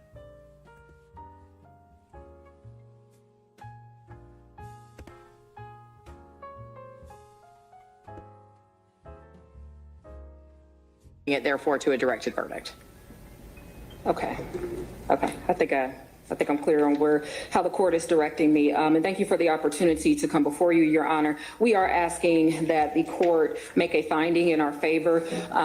At this point, the court has heard the evidence in this case. You've heard testimony in this case. You had the opportunity to hear from our chief of staff, Mr. Bond. You've had the opportunity to hear from the plaintiffs in this case. The record is also supplemented with multiple affidavits and business record certifications and responses to the plaintiffs' request. And so there is a clear record that the plaintiff has not met their burden under the law with regard to a finding in favor of the plaintiffs. Judge, we are here, and I'm going to try to thread this needle as gently as I can. Our position is that we are here not because the district attorney's office or Madam District Attorney Fani Willis was not responsive to the plaintiffs. To the contrary, the record is clear that we were in fact responsive to the plaintiffs. But there has been no evidence that has been provided, only argument and supposition that the district attorney's office has not complied with the Open Records Act or acted without justification in this matter. We have not been negligent in any of our actions with regard to the multiple open records requests in this case. And Judge, in all candor to this tribunal, the reason that we are here is not because of this Open Records Act. We are here because of the criminal case that is pending against Michael Roman. This open records suit has been filed in order to essentially get information to relitigate the disqualification that was heard in the criminal case and to add credence to plaintiff's argument with regard to that. It is not lost on the defendants in this case. When this lawsuit was filed back in January, on January 30th of 2024, mere days before briefs were due in the criminal matter, that is not a coincidence. It was intentional to add credence to calls for disqualification of the district attorney in that criminal case. This entire lawsuit, this case, and why we are before this court is to accomplish three goals on behalf of this plaintiff. It is to impact the criminal prosecution of her client this upcoming election. It's our position that there has been bad faith on behalf of the plaintiff and that this suit is being used to harass and intimidate the district attorney. And I will save the unjust enrichment portion for later as pursuant to the court's direction. But the district attorney's office, District Attorney Willis, have established by and through testimony and the record that there is no absolutely no reason to find in favor of the plaintiff at all whatsoever. And essentially, we are relitigating a number of issues that took place in the criminal prosecution and the disqualification motion. And unfortunately, the plaintiff, like I said, filed this suit in order to bolster her assertions in that criminal case. That should not happen. We should not be relitigating matters here. The information that is requested. Well, forgive me for interrupting, but let me just be clear. We're not relitigating any of those matters because I have no authority and thankfully no responsibility to relitigate any of the issues associated with Mr. Roman's prosecution or that larger prosecution. I understand the course. I'm sorry. Right. And so I'm just saying, I promise you that I will not take up any invitation to relitigate those issues because I don't want to and I don't have the authority to do so. I understand. It is our position that that is what the plaintiff is trying to do here. It is our position that that is why this litigation, this suit has been filed. It is our position as to that is why we have received and been inundated with a number of subpoenas. Subpoena power has been abused in this situation, as it was similarly in the criminal case. We have a number of individuals within our office that were subpoenaed pursuant to this case that is before your honor that were never even called as a witness. District Attorney Willis, the plaintiff's asked to hold her in contempt, did not properly subpoena her. It's all explained within this motion, did not properly subpoena her, have not filed in notice or anything of that nature. A signed return receipt was not filed with the court pursuant to the law. I would refer the court to the case of Harkness. Let me get the citation for you, Your Honor. Harkness versus State, 225, Georgia Appeals 864, 1997 case, which states very explicitly, and in that case, the appellate contended that his trial counsel was ineffective and he failed to secure counsel's attendance for a motion for new trial. Counsel attempted to serve Harkness attempted to serve trial counsel by way of certified mail, and the court noted in that case that proof of service of a subpoena in this matter requires the filing of a signed return receipt with the court, and the same is not in the record. It's directly analysis. Let me interrupt. Okay, so this is why I wanted to separate out some things. So a good bit of what you're complaining about now, right? I can't give anybody legal advice, but there's a procedure for you to say that that was in bad faith and that we incurred attorney's fees or whatever associated with a party who was ultimately dismissed. Like there's a process, but right now the issue in front of the court is, and this is what I'm struggling with. To my understanding, there's never been a dispute that the records that were requested by the merchant law firm are public records that are subject to the ORA. I've never seen it asserted as a defense in this case. I've never heard it argued by any of the attorneys in this case that the records sought were not public records that are subject to the Open Records Act, separate and apart from the ruling I've made that the DA's office is subject to the Open Records Act, unless, of course, the Supreme Court tells me tomorrow that I'm wrong, right? Mm-hmm. So if they are in fact open records and the request made by the merchant law firm was clear enough that the custodian could understand what was being requested and attempt to comply with it, does the fact that an attorney intends to use those public records to their advantage in another piece of litigation, why does that matter? Judge, I think it all is related. We in the district attorney's office are dealing with a plaintiff who has filed a complaint, has alleged all manner of information about the criminal case throughout that complaint and the amended complaint concerning the criminal case and why she's requesting this information has been expressed and has not hid at all at any juncture of this case or any other case that her purpose and the goal of requesting these open records, requesting the documentation that she has provided to the district attorney's office is to undermine the criminal prosecution. I think it's all intertwined in why we are here, why this case was filed, why it is. Right. But respectfully, so there's two issues I'm hearing you say, and I think they're separate, and I'd like to get an answer separately. Mm-hmm. One is this aspect of harassment of the DA's office. That's a separate thing, okay? I obviously want to be sensitive to concerns that that's what is trying to be accomplished through this litigation. But we're going to put a pin in that for a moment right now. My question is, as a zealous advocate for their client, what is wrong with an attorney saying, I am aware that there are public records that I can request through a statutorily allowable procedure that I might use to assist in the zealous defense of my criminal defendant client? What is wrong with that? Judge, I've never said anything is wrong with zealous representation. Prior defense attorney right here. I believe that it is important that we have defense attorneys who zealously advocate for their clients, that look at all possible defenses, that make sure that they are covering every base. That is not what is happening here. That is not why we are here today. We have something that is very different, and my perspective, my view, our position we submit to this court is that it is so intertwined with why this lawsuit was filed that zealous representation is one thing, but to use the open record statute in order to harass a district attorney, to file filings into the record, in this case that is before your honor, that our position is not accurate, to assert to this court that there are documents that were not received that we know that were in fact received, or we have a situation where we have a plaintiff that is making assertions that there are these additional. I would agree, Regina. That's what she's good at, and that's what that office is good at. Talking out of both sides of your neck. How is requesting open records harassing the DA and trying to get an upper hand or uppercut? And Keisha, they do us like that. They play on us, our ignorance.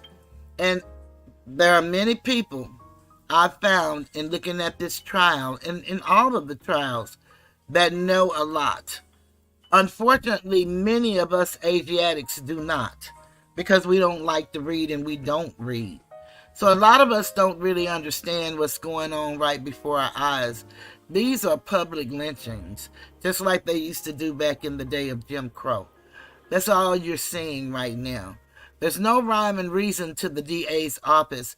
And you would have to hear, and I will play just a smidget of Dexter Bond's testimony so that you can understand the brevity of what's being said here. This man was so arrogant. He had the audacity in court, on record, to say that he would never pick up the phone and call Ashley Merchant. He wouldn't talk to her. She's disingenuous. He feels she's a liar. And what do any of that have to do with her requesting open records? Open records is for anybody that requests them.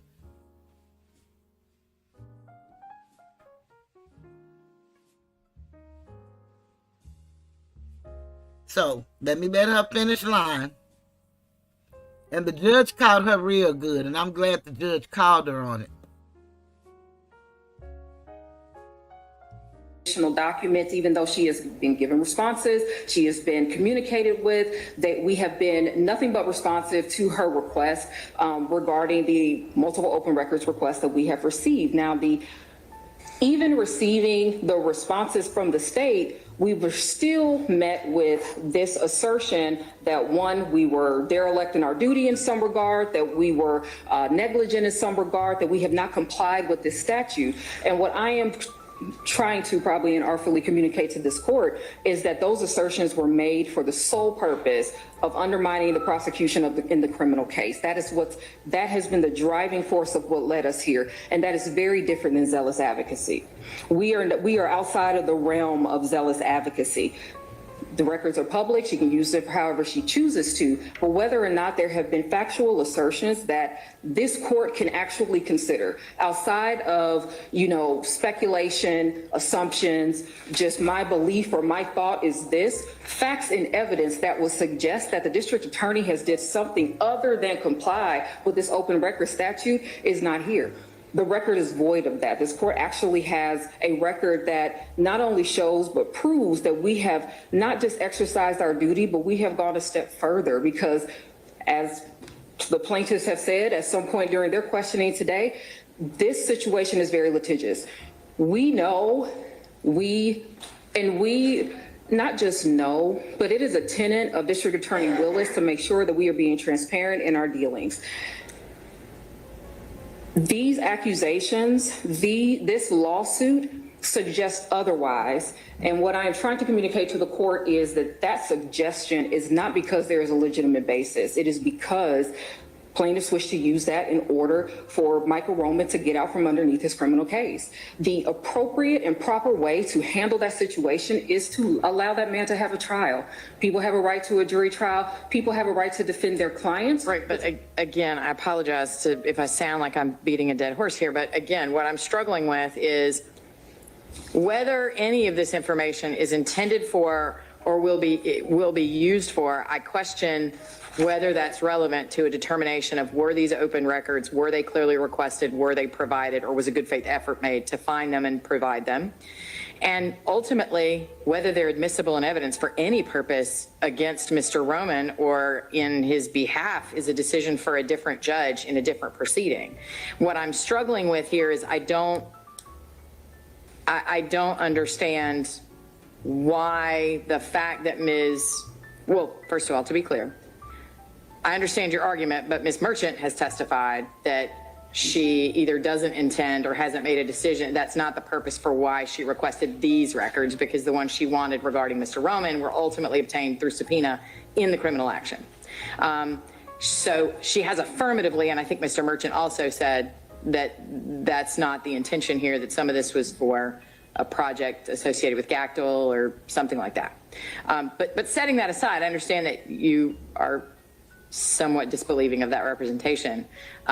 Again, what I'm struggling with is, okay, if an attorney knows that there is information that might help their client and they are legally authorized to get it, what's wrong with them saying, here's my Open Records Act request, give me those documents, and then seeing if the trial judge will let them use those documents?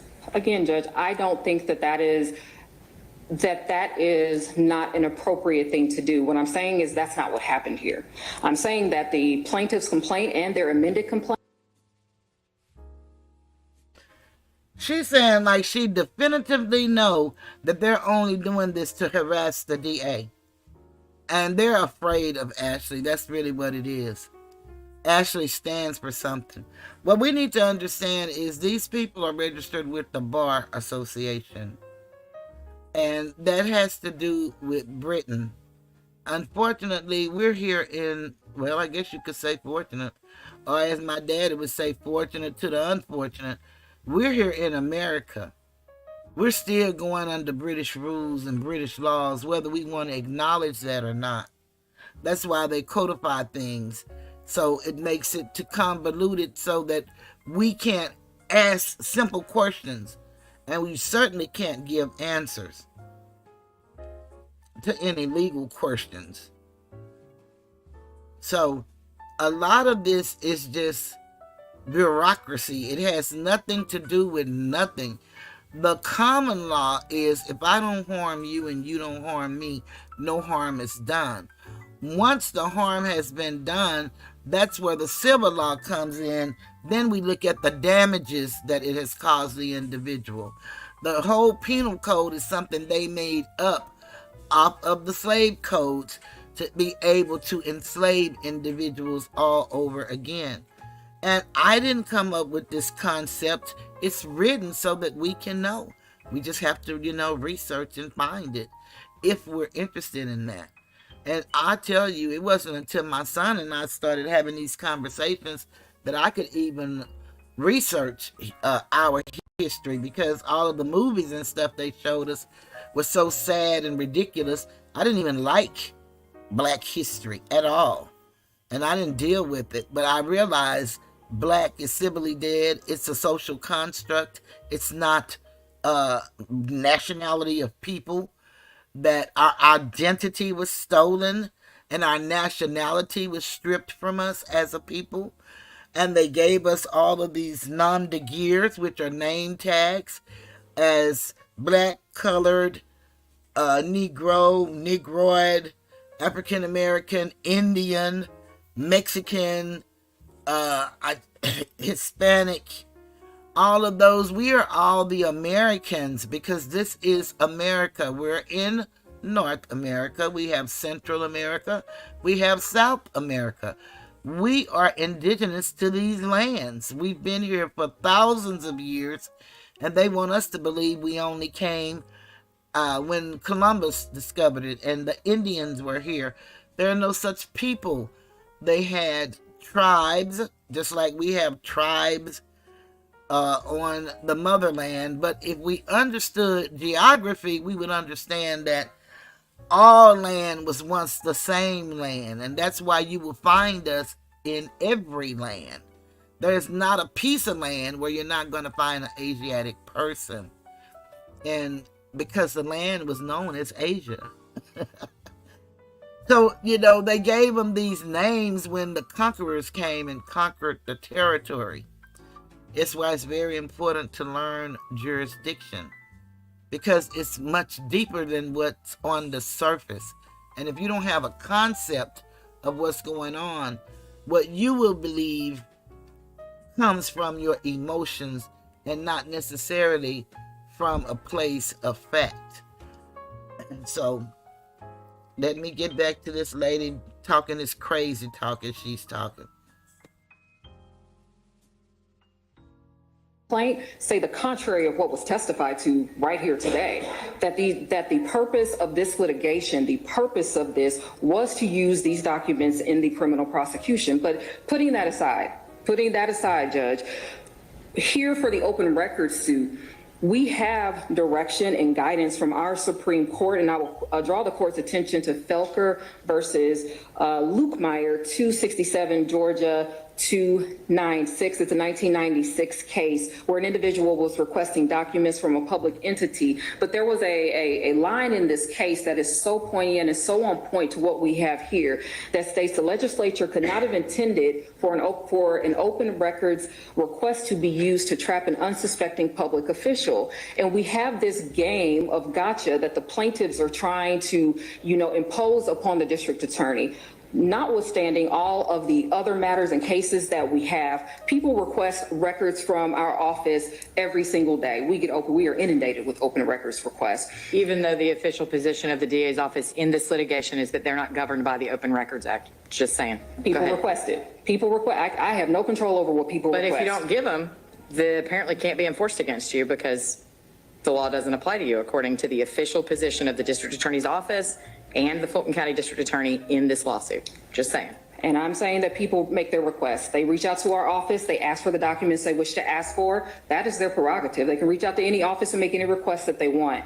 What I'm saying is that this particular lawsuit has made it this far, not because of the merits, not because there was some type of inaction on behalf of the district attorney, not because there was some type of hiding of the ball or not providing documents to the plaintiff because they requested it.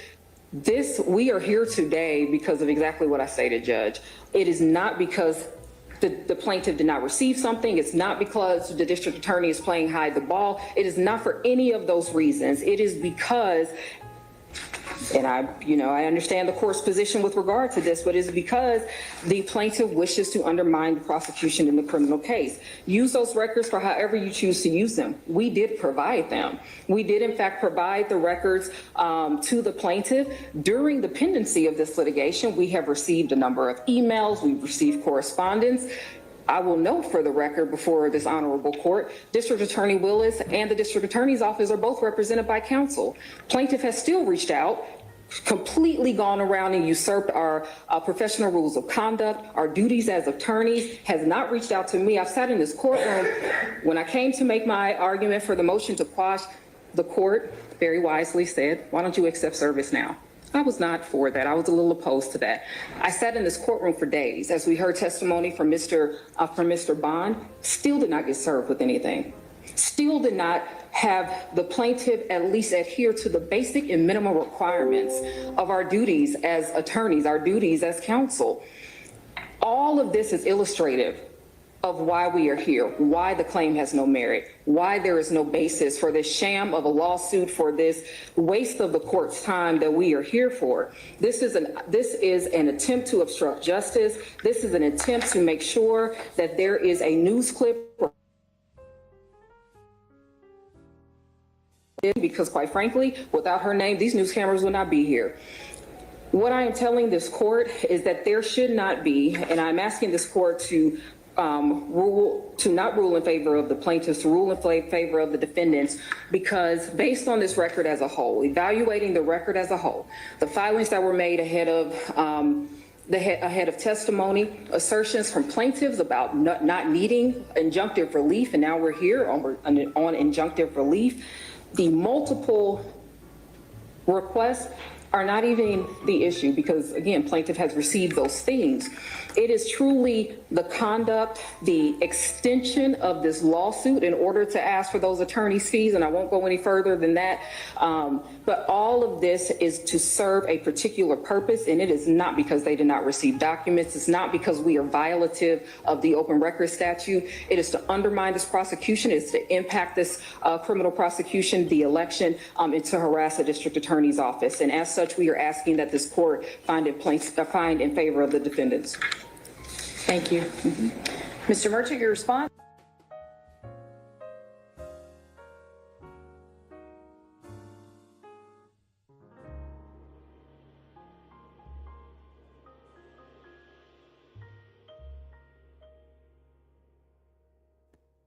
I don't see how these women can, with a straight face and a clear conscience, get up there and do and say the things that they do and say.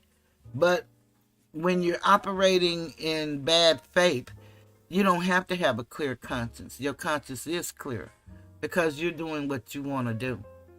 But it's really amazing. We're going to listen to some of his because time is moving. We're going to listen to some of his, and then we're going to listen to the judge's decision. I wanted to play, they're not very long. We're not going to listen to his whole 20 minutes. This little guy, Georgia Supreme Court rules against Fani, Willis. That was one of the greatest things, that highlights of last week. That and they're going to have to pay the merchants legal fees. And the judge said she was going to cut down on the legal fees or whatever. But now I believe that I seen on one of the news channels, and I don't know if this is the one that I have, that they may have to pay in excess of $50,000. That's more taxpayers' money they're wasting, because Fani didn't want to let them see the contract about that Mentions Place. And it's that media company that she got and lost her friendship with Robin Yirti about. It's just really, really sad how these people, and they're more like the gangbangers of Atlanta, if you ask me. The RICO should be with their politicians. And we're going to see what happens, because who knows? It could be one day.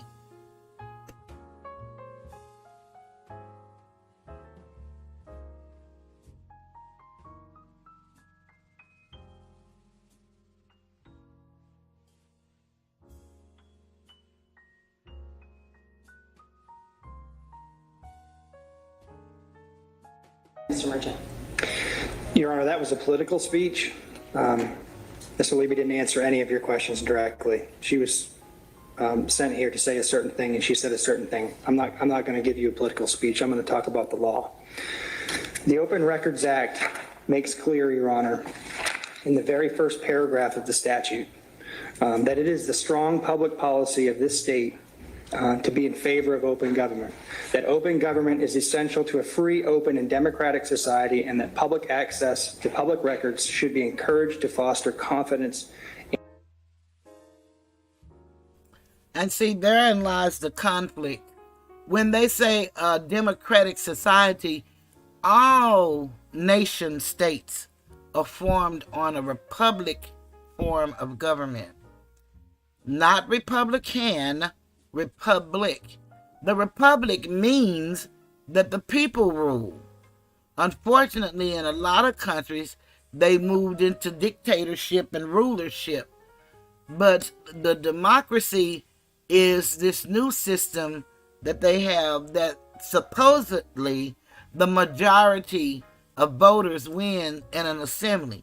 But we know that that's not true, because they have the electoral college and other ways to circumvent and contravene the law. So we need to understand it's really only one system. When we pledge allegiance, we don't pledge allegiance to the democracy. We pledge allegiance to the republic for which it stands. The republic is when Philadelphia was the capital of this nation. The democracy is DC, District of Columbia. We really need to educate our babies in civics because we don't know, and this is how they're beating us, because we don't know the politics of the land. And they have us under the law of the sea. So we really got some work to do, and we have to do it as individual families. And some's going to get it and some are not. But, you know, it's for whosoever will. If you see somebody interested and you can gear them in a direction, they got to put in the work. Nobody can do it for them. I'm just sharing my journey along the way. And I've learned some beautiful stuff, and I'm glad I did, because I didn't have a clue about any of this stuff.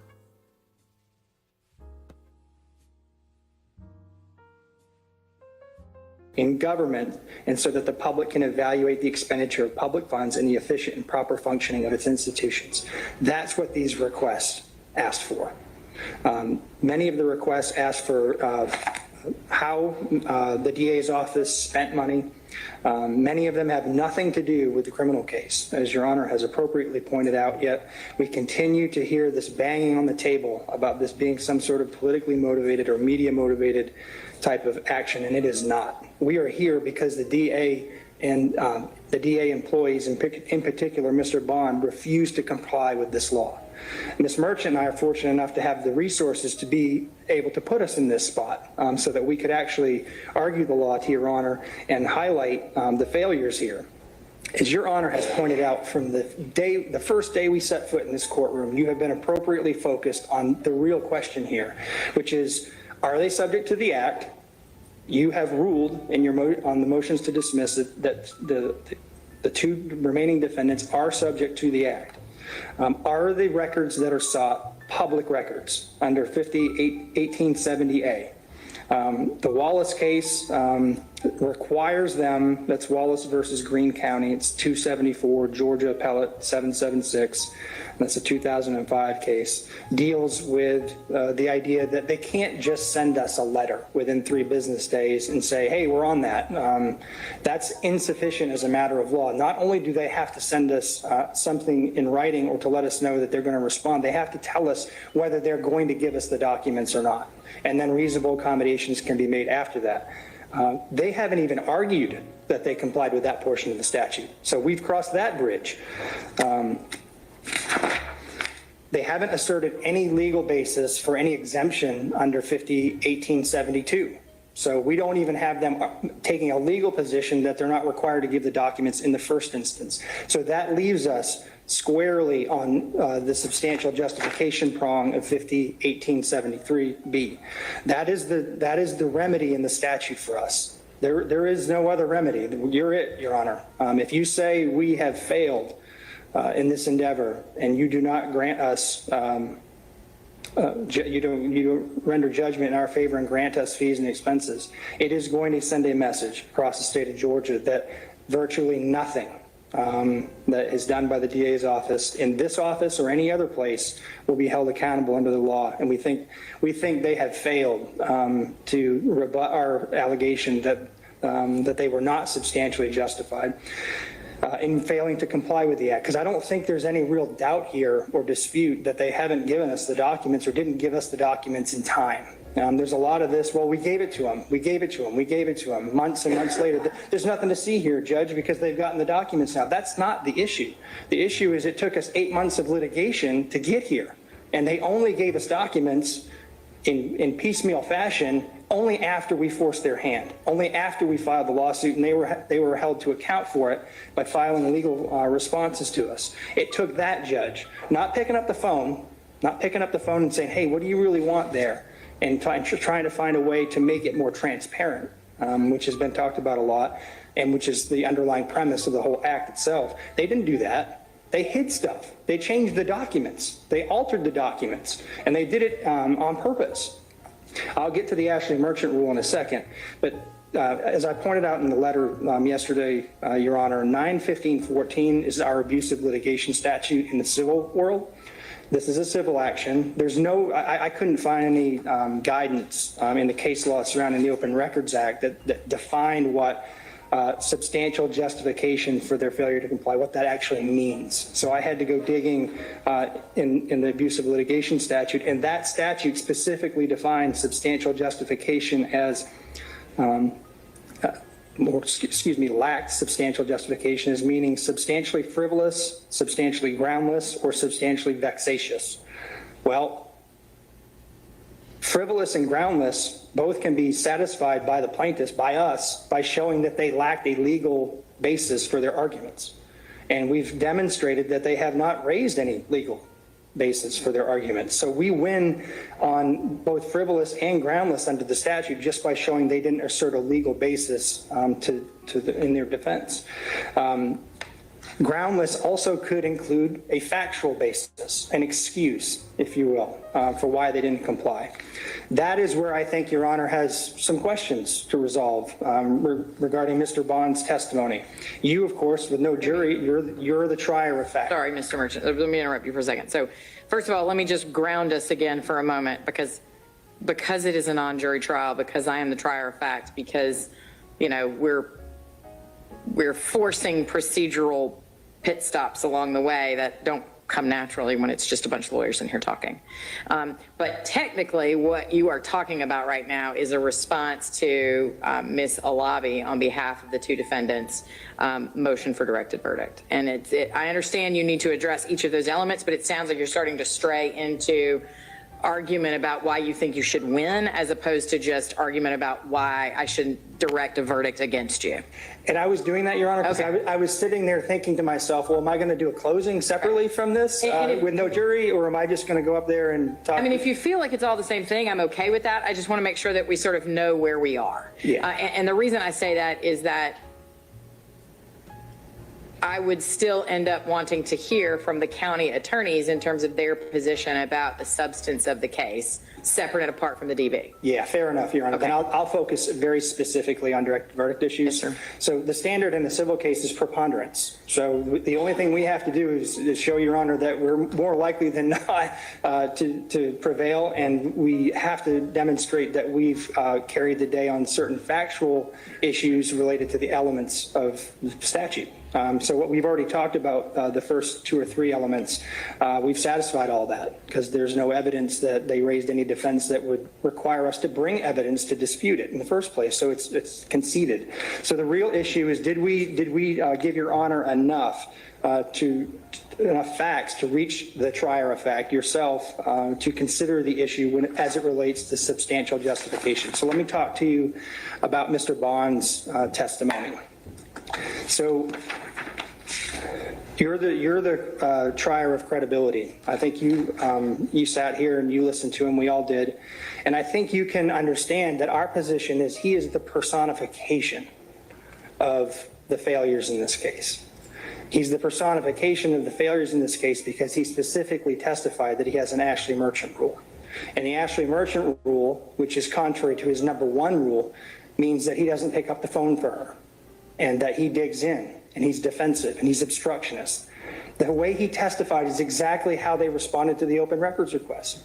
He didn't assume that there was a valid purpose or a legal purpose and then go try to help Ms. Merchant find these things. He did the opposite of that on purpose. He did this because he linked it himself specifically to the timing. And we heard from Ms. Alabi too about this today. He, on the stand, linked it to the timing of the criminal case and the motion that Ms. Merchant filed in that case in January of this year.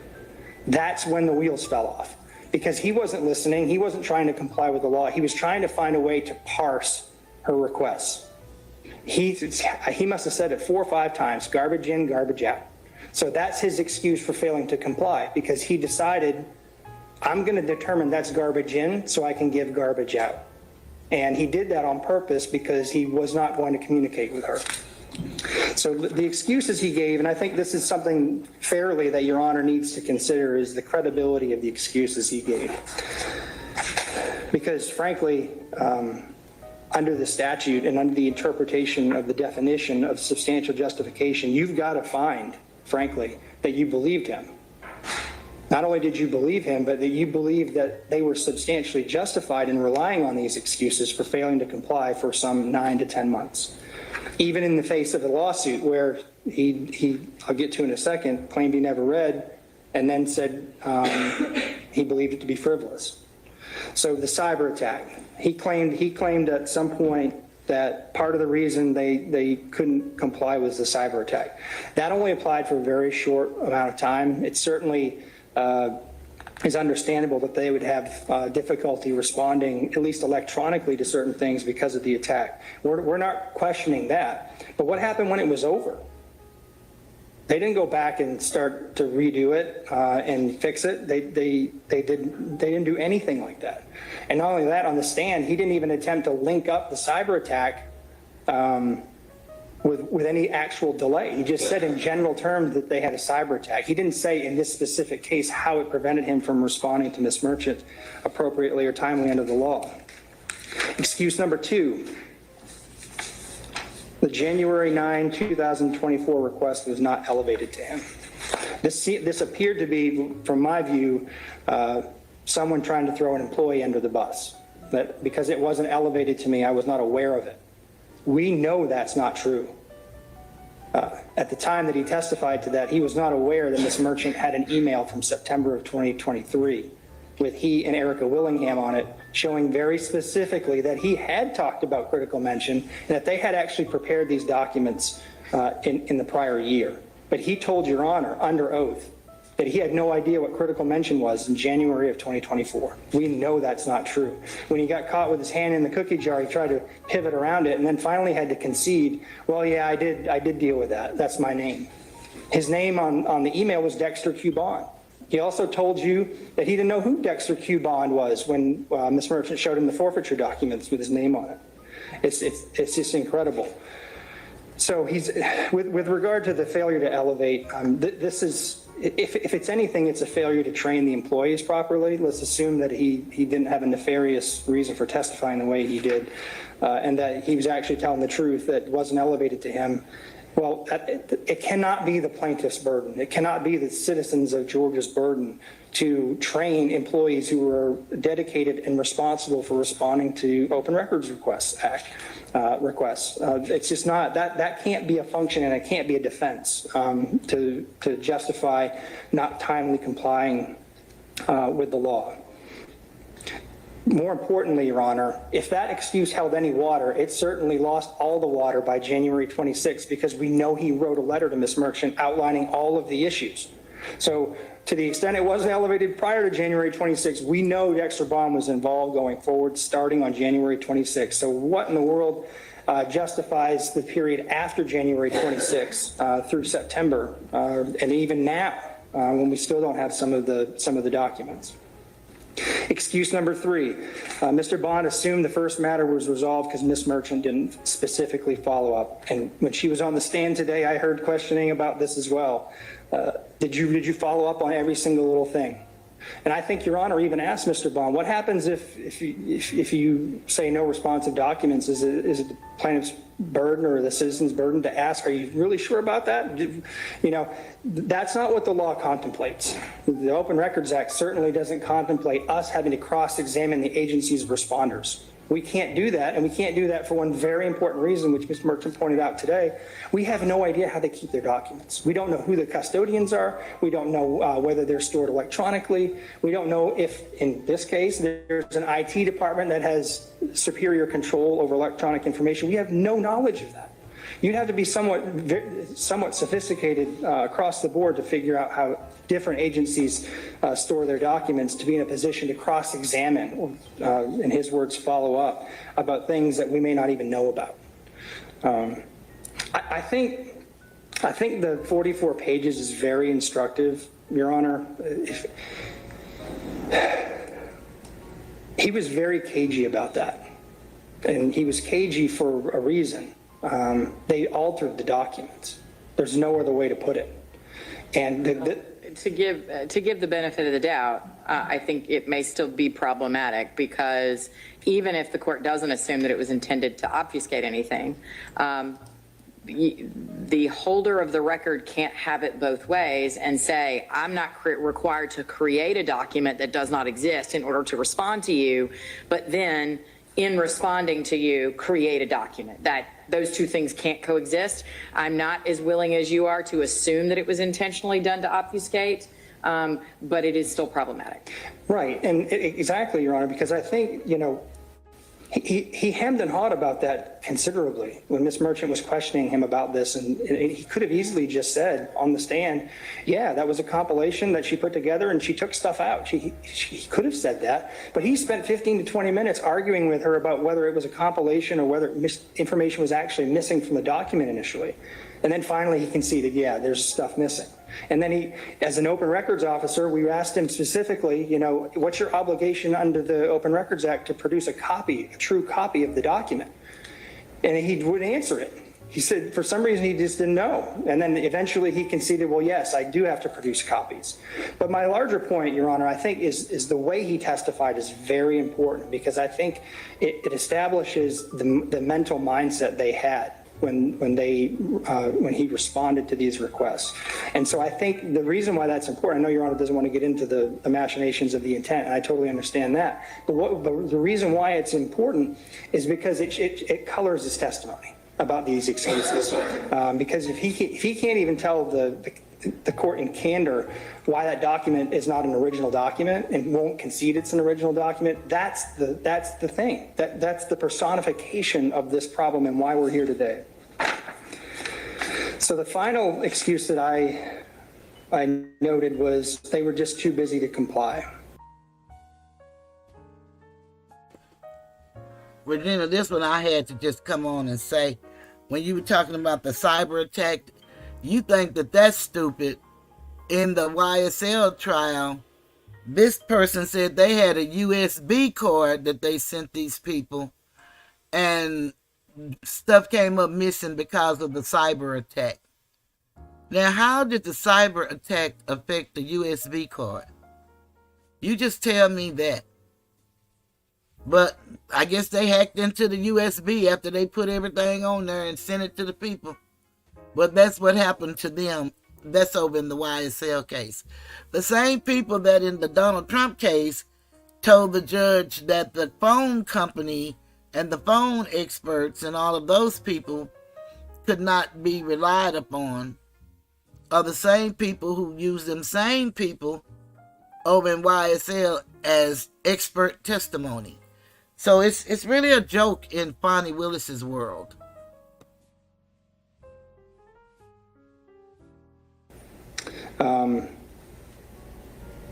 That's not a defense to an open records request. It's just not. It's certainly not a defense to an open records lawsuit. They have to find a way to operate within the confines of the law. There's no exception in the statute that says I get a pass because I'm a larger county, I'm a larger agency, I have more employees, or I have more requests. That doesn't carry the day. So that argument falls flat, Your Honor. So, and I'll save the linkage to the legal standard for later, but I think based, and I'll be candid with the court, there's been talk of why we didn't call all these witnesses. We subpoenaed everybody under the sun. We called blah, blah. We intended to call those folks. First, they filed motions to quash everybody. They did not want us to talk to those folks or did not think we needed to as an initial matter. But two, once Mr. Bond took the stand, I looked at Ms. Merchant and said, I don't think we need anybody else. I think he has just made our case for us because of how he's testified. So that's why we didn't bring a laundry list of folks in here, because it was unnecessary. I think the court has plenty, based on his own testimony, to find that we have overcome a directed verdict. Well, on a final point, Your Honor, before we get into the issues in closing, is this issue of vexatious. Just briefly, and I think if we go back to the number one thing he kept saying, he said, I'm not going to reach out and talk to you. Communication has been taken out. When he does that, and he does it only for Ms. Merchant, he's designed the process to make it more harassing, to make it more annoying, to make it impossible without further follow-up and constant follow-up by Ms. Merchant to get the issue resolved as it's supposed to be more informally. He forced our hand. There's no doubt about that. We would not be here and we would not have filed a lawsuit had he just picked up the phone and tried in good faith to comply.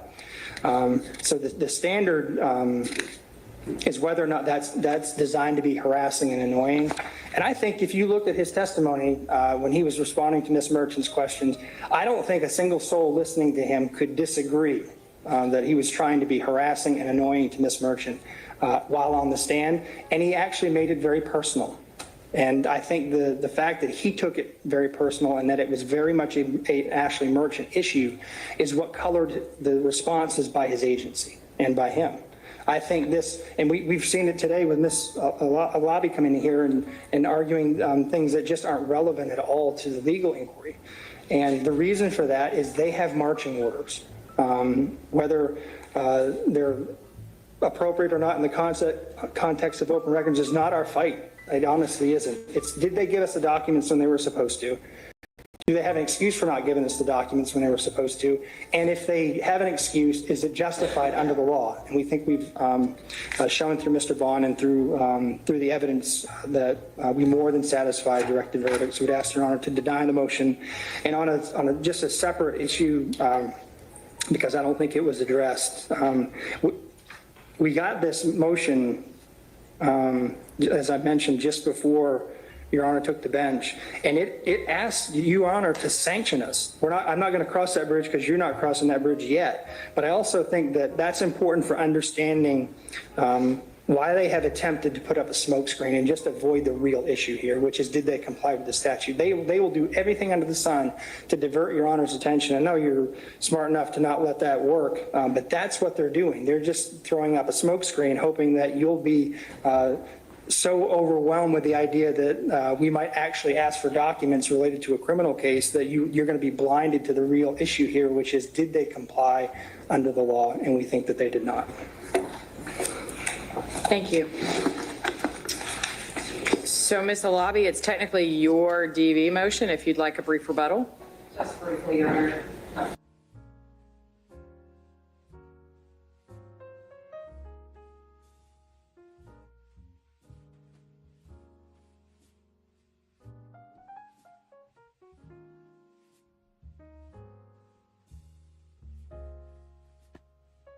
So I think he did a very good job in laying out what was and what wasn't, because the real issue was, did they comply?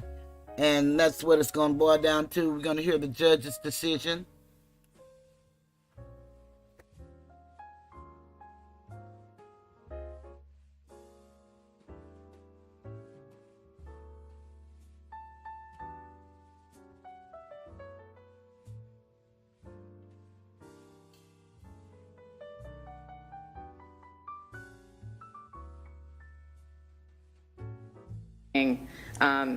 Intended to reflect upon your presence here in the courtroom and your capabilities as a fine attorney. So I apologize if I was a little more confrontational than I really should have been. So my apologies. I think that what I have said several times, and I continue to struggle with, is that it appears to me that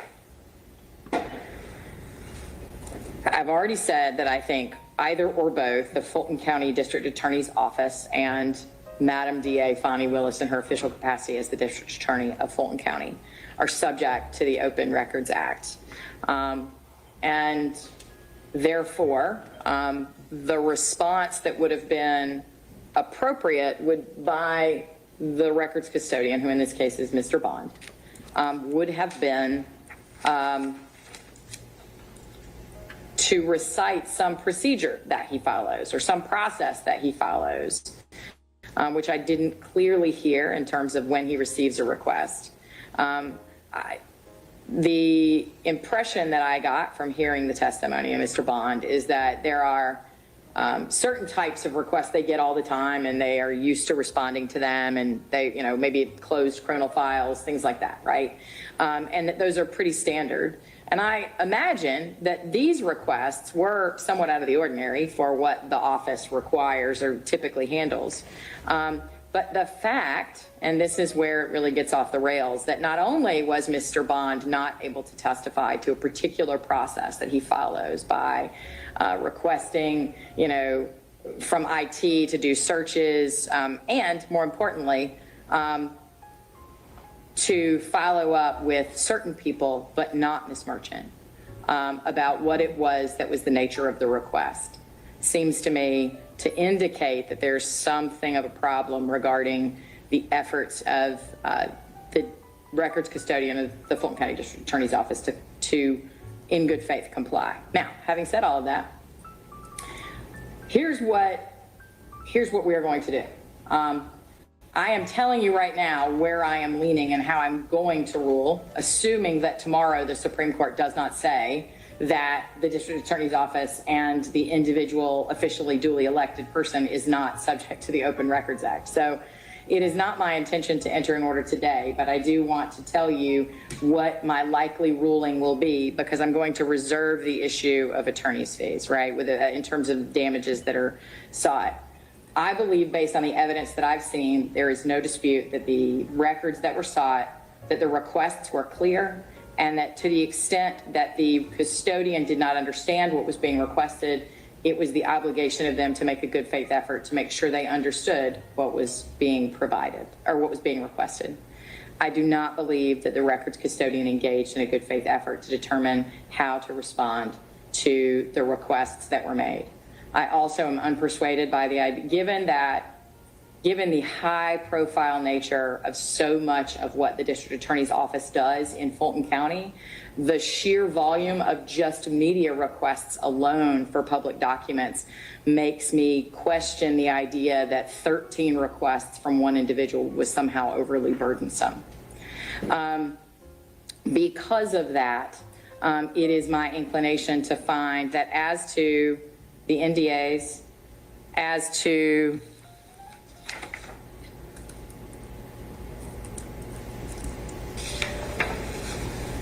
certain of the open matters, and that's the part I'm reserving, right? I have materials here from the merchants to make sure I understand what they believe, what matters are still open. It appears to me quite clear that the NDA issue is still open, right? And it may be that y'all can resolve that, but my issue really is that while I appreciate, Ms. Monroe, your assertion that the subpoenas, right, were the resolution of this problem and that they're not, that they asked for different things.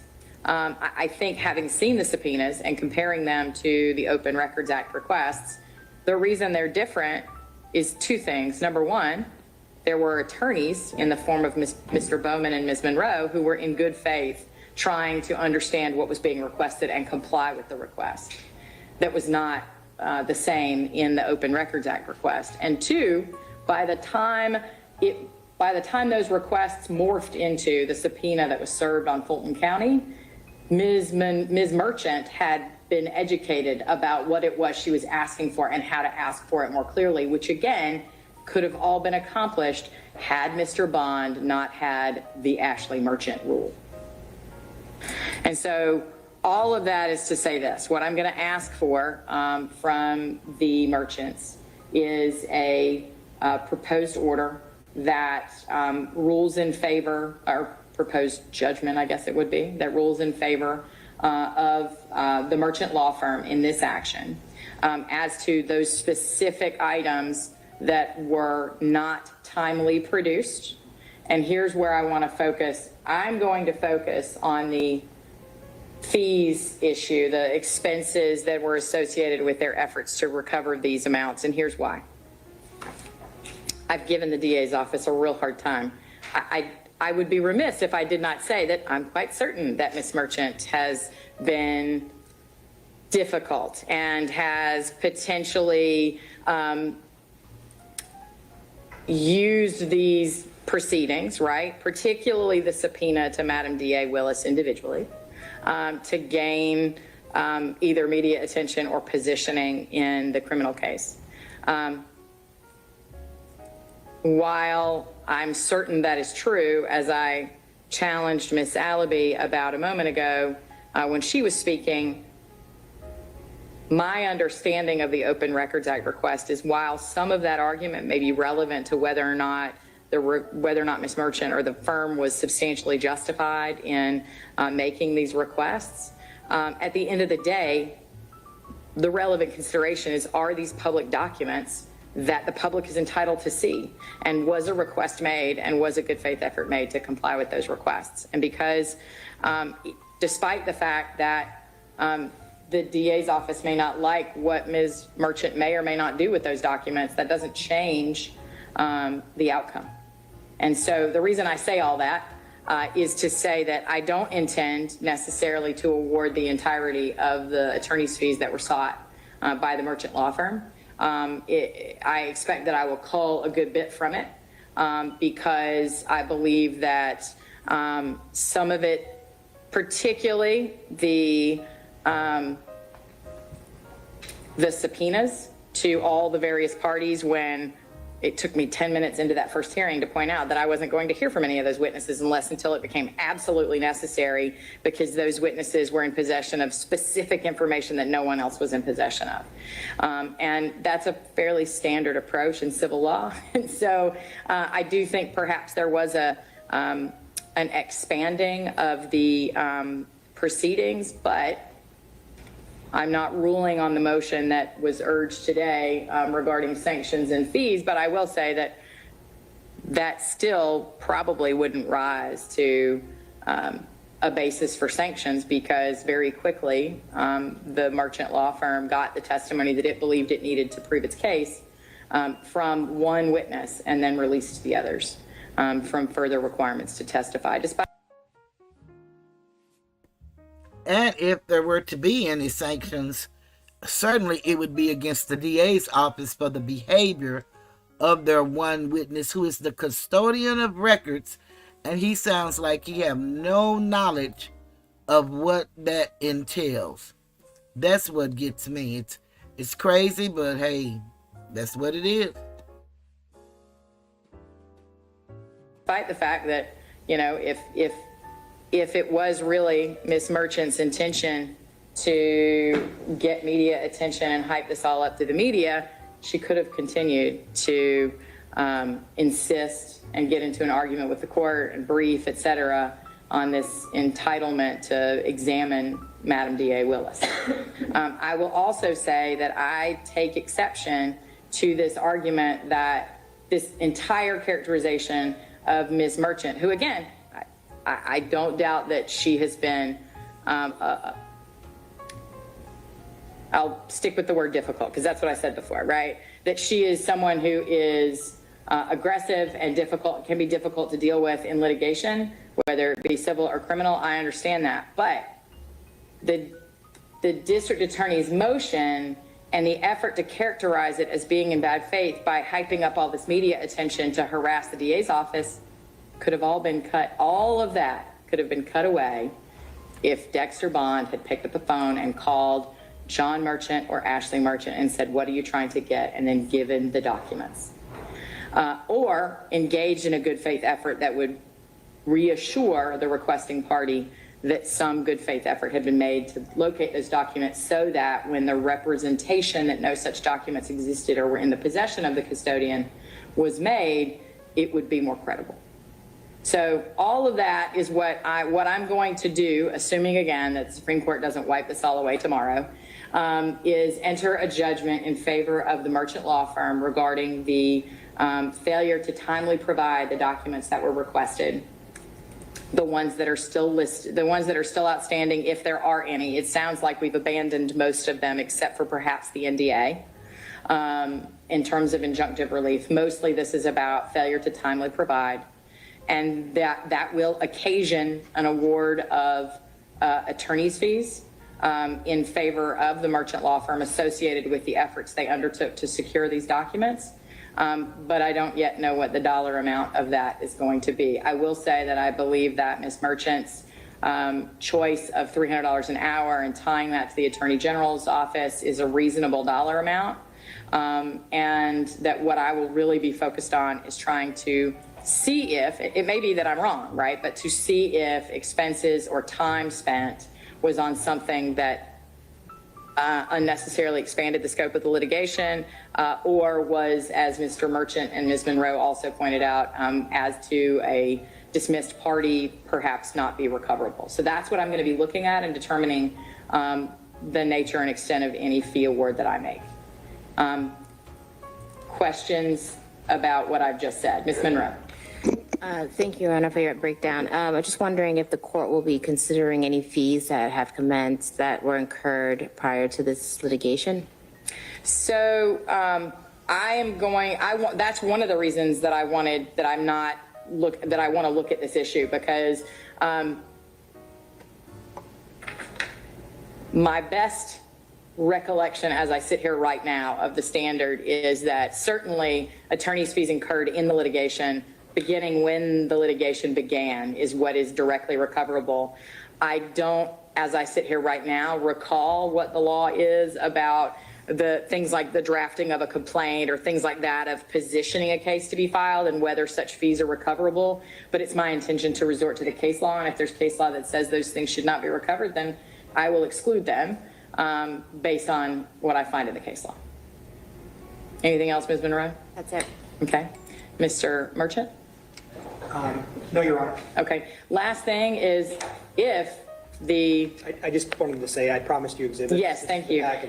If the Gonzalez versus Miller opinion comes out tomorrow and it does in fact say that the district attorney's office and or the elected district attorney in their official capacity are not subject to open records, then I assume I will be receiving a motion to dismiss the case from the county attorney, which will likely be granted, but we might have to mull through it a little bit more than that. I just don't know what it will say. I will be surprised, given Justice LaGrua's decision in the Milleron case and how expansively they were applying the statute there, if they were to very narrowly read it here. But we'll see, because I'm not on that court and I'm not in charge of that. So, anything else that anybody needs from me? Not the plaintiff, Your Honor. No, Your Honor. Thank you all. Have a good day.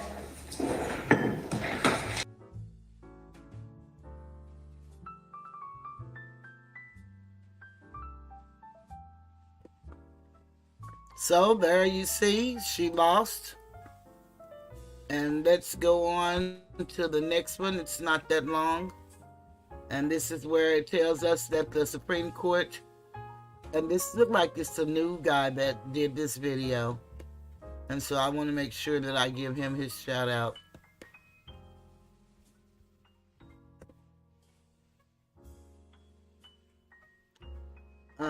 No, it's the U.S. Immigrants Channel. So they've been around.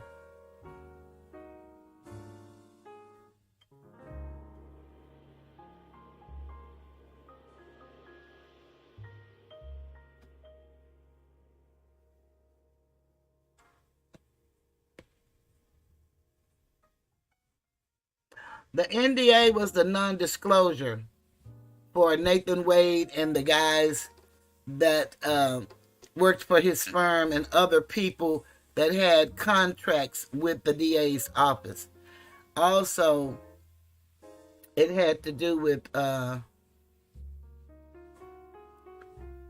of these people that she supposedly had hired. You know, when she was going to the commission asking for all of these millions, she and the sheriff talking about their brother and sister and how they're working together to fight this crime. But it was the non-disclosure information is what that was all about. The contracts.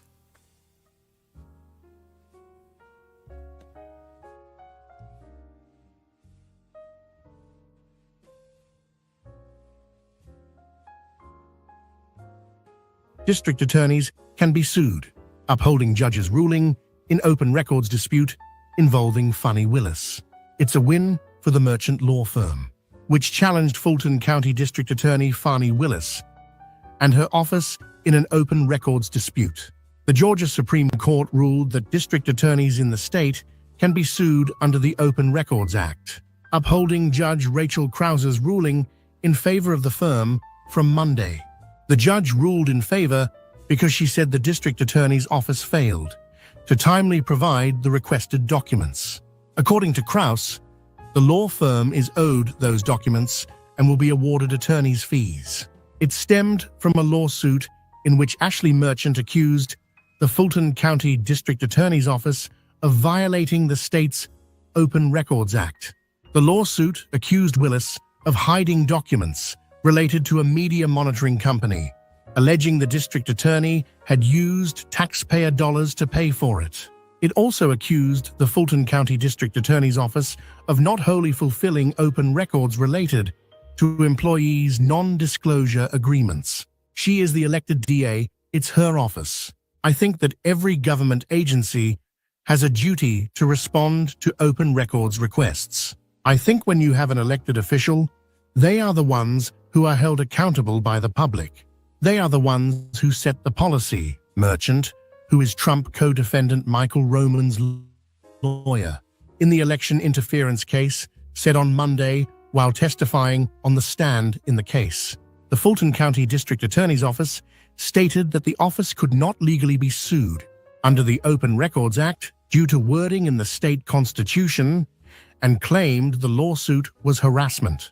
The two separate cases challenge the legal authority district attorneys in the state have over being named in a lawsuit. The Supreme Court gave an opinion on Gonzalez v. Miller, a lawsuit against the Athens-Clarke County District Attorney, Deborah Gonzalez, regarding open records.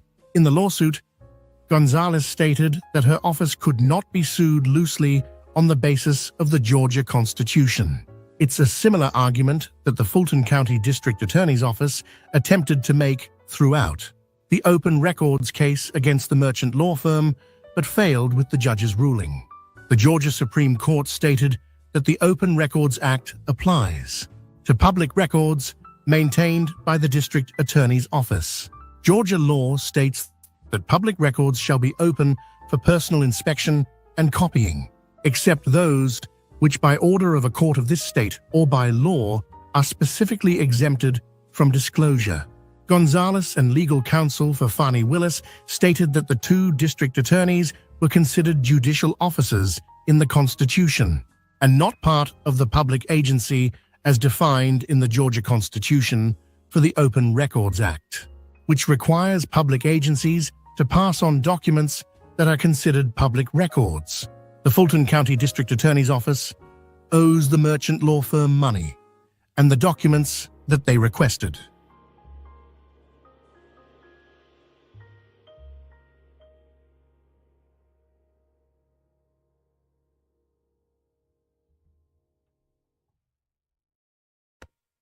In the course of the next day, they realized they had effed up.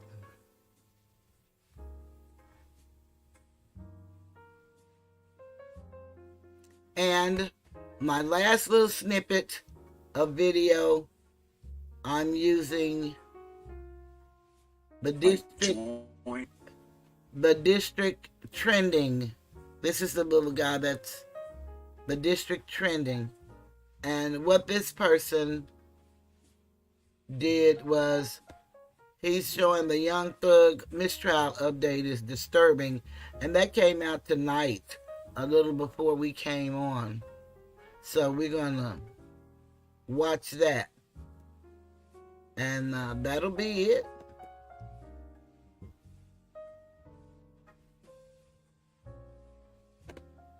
So let's see what this says about how disturbing this stuff is. And it should really disturb us all. Yeah, brother and sister in crime. But they were up at a commissioner's meeting talking about my brother in crime.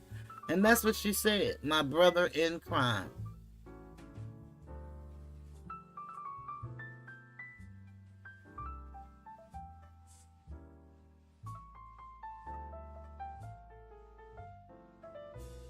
I don't know, but that just happened last week. So the decision came out that next day, and so it came out, I think, that Monday, because that was, I think, on a Friday. So we will know real soon, probably tomorrow. We'll hear how much. But one place, I think, said in excess of $50,000, or right at $50,000. But that's all taxpayers' money she's wasting because she's trying to hide things. I would love to know what that means, Regina, because that's what they were saying while they were testifying at the commissioners' meeting, and they was calling each other brother and sister. I mean, like it was a joke. Like they're not playing with people's lives. And then all these cars coming up missing, and now she's asking for more money for cars. You know, I showed y'all the invoices on those vehicles that she ordered, but now nobody had any registration of them, or they were not in use. And I saw another sheriff in one of those counties in Georgia got all of those electric cars and nobody were using them. Well, it was $300 for this situation. So here we go, y'all. Let's hear the latest update on Young Thug, and they'll be back in court arguing motions tomorrow.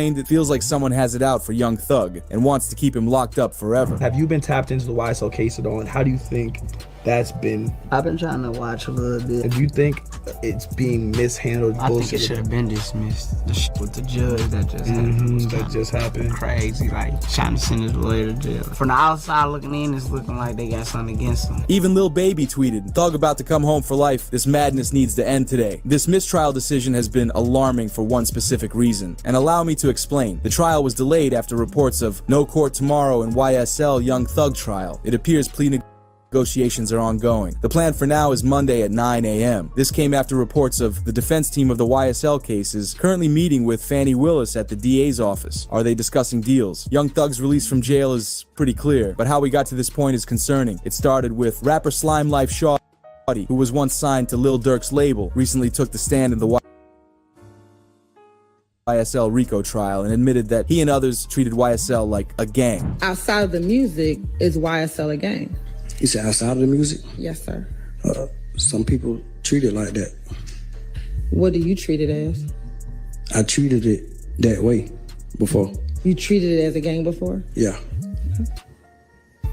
When did you stop treating it as a gang? I don't know. I don't remember. I don't know. You just don't know. And when you say you treated it as a gang, what do you mean? How old were you when you joined YSL the gang? Can you tell me what you mean by like join? Like, are you talking about? What would you consider joining? You know what I'm saying? Like, do you mean join like, cause you know, like to get in the gang, you join the gang, like you get up or something like that. How did you become a member of YSL? My music got popping and I became a known face in my neighborhood. But whether YSL is a gang or not, there's no physical evidence of them doing anything illegal, which is what the judge keeps stressing to the prosecutors. This made the prosecutors angry, which then created an argument in court when it was announced, "This is the most preposterous thing I've heard in the YSL trial." The judge says, "What I'm trying to do is fix your sloppiness so everybody won't have wasted 10 to 12 months of their lives in this trial." Trying to do is fix your sloppiness so that everybody won't have wasted, 10, 12 months of their lives in this trial. Yeah, we can come over with this. Okay, do it now. The judge messed up here, announcing she's trying to fix the prosecutor's sloppiness. She's not allowed to do that at all. This immediately got the lawyers of Young Thug's team angry. They demanded a mistrial. It was announced. The judge makes it clear there is no chance of a mistrial with prejudice, but leaves the possibility open for a mistrial without prejudice. Nicole says she would be good with that at this stage. The rest of the lawyers are discussing if they agree. So are you asking, what kind of a mistrial are you asking for? Your Honor, I believe that we were goaded into the mistrial. Okay, well, I do not believe that, because if you had seen Miss Hilton's face when that came out of the witness's mouth, she was appalled. And I do not believe that they are purposefully trying to insert error into this trial to make y'all ask for a mistrial so that they can try this case again. I think it is. She doesn't believe she's just as biased as Glanville, but she is. She does it in a different style, a different way, but the end result is the same. She's practicing from the bench, and now she's advocating for the state. Doesn't matter what her face looked like. She knew what she was doing. And they are actors.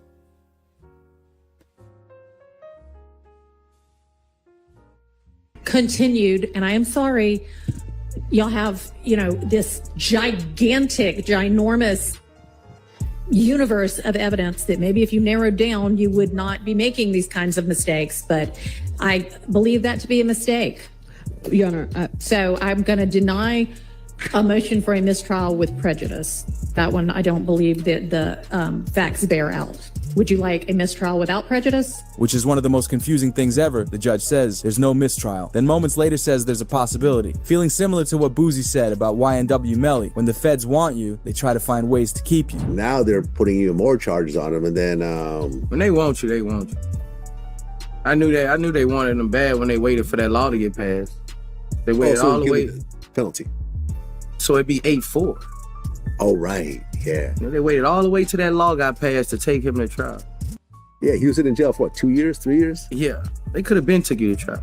You're right. They waited till that law got passed and took him to trial a couple months later. When they want you, man. I just don't see how he didn't get a bond after a fucking mistrial. Yeah. That made me like, God damn. Yeah.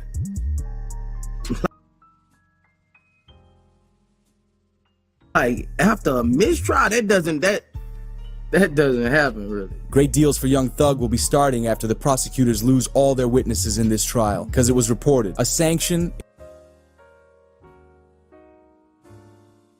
in the YSL trial. The judge struck all testimony from a retired gang cop who said on the stand that a defendant was in and out of jail. He also can't testify again. You can tell from the district attorney nearly begging her to reconsider that this is not good for them. I am finding that this was not intentionally elicited on the part of the state. However, I also am finding that this witness as a law enforcement officer should have known better than to make any mention of it.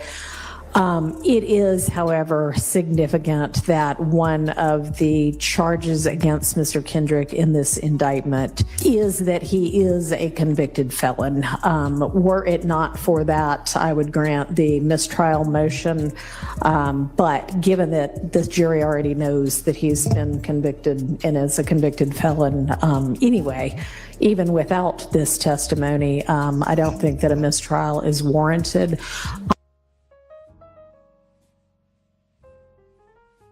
I am, however, going to give a curative instruction and as a sanction for this having occurred, that's the end of the testimony from this witness. There's going to be no more testimony from him. Which is massive news for Young Thug. A tweet would share. The judge says she would have granted the mistrial motion, but because one of Yak's charges has him being a convicted felon already, the damage is limited. However, she rules as a sanction, the state is no longer allowed to question their witness, meaning another witness can't provide evidence against Young Thug or YSL members. Charleston White would react by sharing, Young Thug will never be released, and they will always find a way to keep him. Thug won't out, he ain't even been gone 2 months yet. I'm almost willing to bet. I'm almost willing to bet with any rapper, if they keep Young Thug locked up 6 more months in the conditions he in, he'll tell to get out of jail too. They keep him 6 more months, locked up in them conditions like that there, he'll tell to get out of jail too. Yeah, I tell you ain't never, man, God ain't gonna never let you out of prison. Cause he wasn't talking like another is talking. Yeah, boy, after 30 years, that got that bald spot. He got all them great whiskers up under his beard. That used to be my color. That light yellow now, because he don't get a lot of sunlight. Yeah. What happened next in court would typically end in a mistrial, but again, it doesn't. It was announced YSL prosecutor Fani Willis has sent attorney Adam Abbott down to the YSL RICO case to fill in District Attorney Love's seat as first chair. This is coming after reports of the YSL trial being investigated for case corruption and DA Love's words against Young Thug. For context, Prosecutor Love was allegedly claiming Young Thug was doing illegal activities to chase money. What suggests that he is doing anything illegal by chasing that money? Your Honor. Isn't that what pretty much all of us who aren't independently wealthy have to do every day of our lives? Your Honor, I'm not saying that it is with certainty that this is what he is saying. What I'm saying is that it is evidence that tends to, or that has a tendency to make a portion of our assertions or our allegations in the indictment true to the extent that it is relevant that he made or said that, made that statement on that posting. He is representing YSL. He is.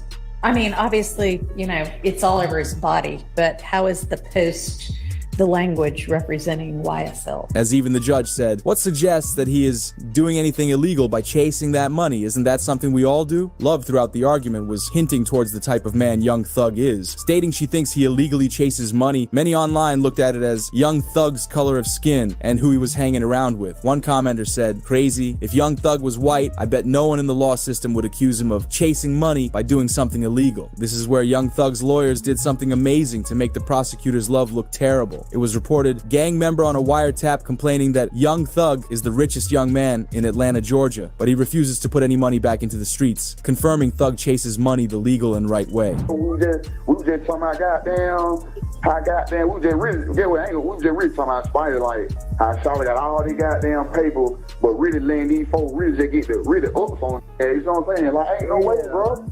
Like just being real, bro. Ain't no young his age. Charlotte the richest young in Atlanta, Georgia, bro. Ain't you having more money than Charlotte, bro? Yeah. Nah, he age now. Like, come on, bro. Ain't having that much more money than Charlotte, bro. Charlotte supposed to be having. Charlotte supposed to be clean shit up, bro. Like, no, man. Charlotte supposed to be clean shit up, bro.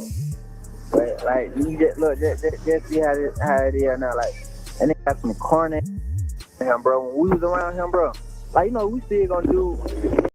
You know what I'm saying? We still gonna do it anyway, but like, yeah, you feel me? Like, man, damn. Shit ain't right though. As this is only strengthening Young Thug's lawyers' chances of getting Thug released. To understand Thug's possible release date, you first need to hear the latest outburst by the judge in his case. It was reported Judge Whitaker went off on Prosecutor Love. It is baffling to me that somebody with the number of years of experience that you have, time after time after time, continues to seemingly, purposely hide the ball for as long as you possibly can. And I don't want to believe that it is purposeful unless it is that you are so unorganized that you are throwing this case together as you try it. Right after that, the judge left the bench to take some deep breaths. I mean, I can't figure out what it is. If it's disingenuous, if it is that, I mean, I don't want to, the prosecutor standing in front of me right now, so I'm not going to say the possible things that it could be, but it is baffling to me that somebody with the number of years of experience that you have, time after time after time, continues to seemingly purposefully hide the ball to the extent you possibly can for as long as you possibly can. And I really don't want to believe that it is purposeful, but honestly, after a certain number of times, you start to wonder how it could be anything but that, unless it is just that you are so unorganized that you are throwing this case together as you try it. As a prosecutor, Love made the YSL RICO trial look like a complete joke when bringing Quindarius Zachary to the stand, where he opens his statement by hitting on an attractive investigator and asks her to be the one to supervise him at his hotel tonight. For you to whichever hotel this is, they end up fitting. Can it be what? I don't know whether it's going to be that particular investigator or not.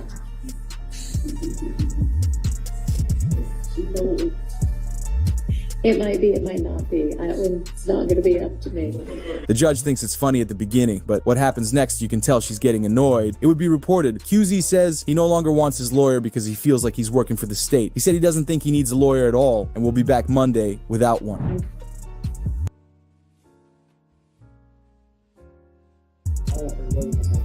You don't want that lawyer anymore.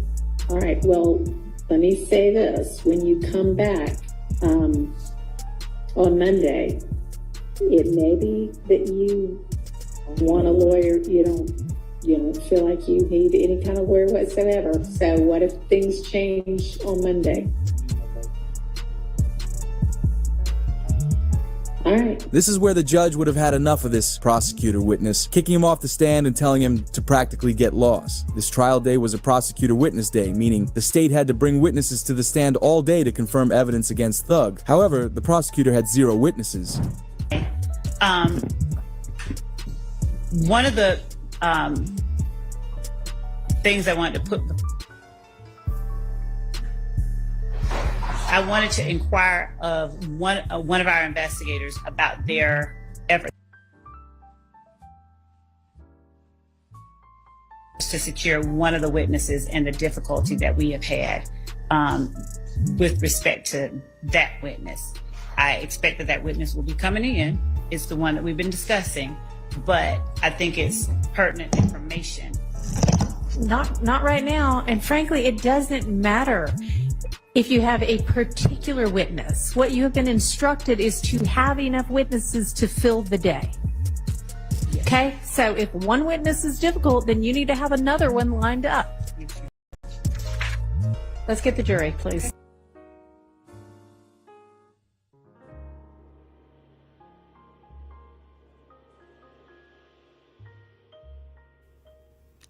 So there we have it. It's just going to be interesting to see what happens. One of the things that Ashley Merchant explained about Young Thug, when Mr. Steele went and did and asked for the speedy trial, because it took him so long to go to trial, you have to get the trial going through by a certain amount of time. And so if they ended up getting a mistrial in his case, then it's possible they wouldn't have time to retry it because the clock is still ticking. So it's going to be interesting to see what they come up with and what they say coming up. I hope I'll be awake to look at it.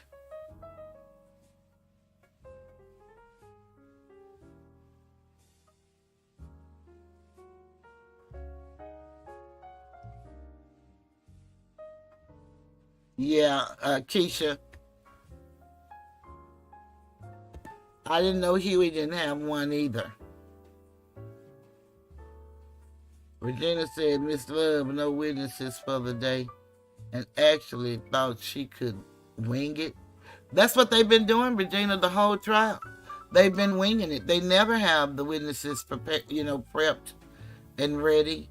And they didn't have to with Glanville. They got away with so much, and they got complacent. But with this new judge, she's still doing the same thing. And what I'd like for people to understand is whenever they're going, like doing the daytime, when she's on the bench and they're on a roll and she just abruptly called a break or whatever, that's to change the monotony in the room. What she wants to do is stop the momentum. So, like one time they were on a roll and they said they were going to talk about the witnesses and stuff like that when they got back. But when they got back, they had changed the whole subject and started back listening to tapes and everything. And I know I heard her say that we were going to do that, but let's wait till we come back from break. And they do that a lot too, to take you off your square. That's what they be trying to do. They be coming from a different jurisdiction. I'm talking legal jurisdiction. When they hit the gavel, when they interrupt, and they do a lot of that in this case. It's very, very, very important that we start, just doing things we've never done before and listen to people that we probably wouldn't ordinarily listen to, but start seeking out scholars. Or I think Google is your best friend. That don't mean everything is 100% correct, but nothing let them tell it is 100% anyway. So, I mean, that's why you study and then you do your comparisons. But Keisha said, Regina M., his mouth will pollute the minds of many and or further their unvalidated beliefs. Yeah, it's so true. And then, you know, the DAs that they have there are just horrible. And if this is how they perform their duties, you know, you have to question them as lawyers.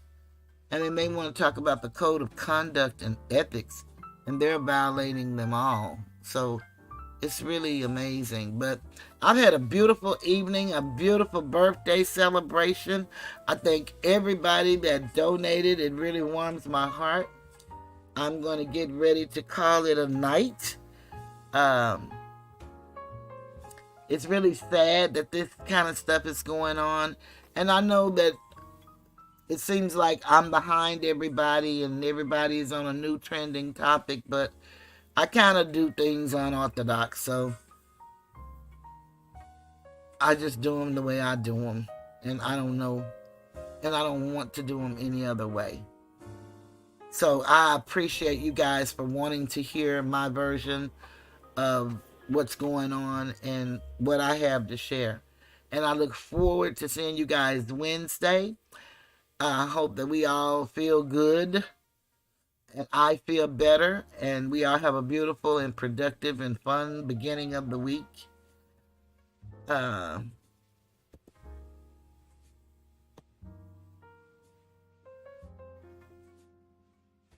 going to end with, of course, you know, my favorite song, and that is The Children Are Our Future. At least we believe they are. I'm going to play the birthday tribute one last time. We got 5 minutes left. And I'm going to play it before midnight. And then I'll leave with a song. And I bid everybody a beautiful night. And then I'm going to go in to China or Korea and look at one of my little films and go to sleep. Okay. I love everybody. I thank you. And again, I hope to see some of you on Wednesday. I would love to see all of you, but if I can't get everybody, I would love to see some of you. Good night. I'm leaving the Tiger's Den. Happy birthday. Happy birthday. Happy birthday to you. Happy birthday. Happy birthday. Happy birthday to you. Go ahead, it's your birthday. Go ahead, it's your birthday. Go ahead, it's your birthday. Go ahead, go ahead. It's your day, go turn it up. It's your day, go turn it up. It's your day, go turn it up. It's your day, your birthday. Happy birthday. Happy birthday. Happy birthday to you. And many more.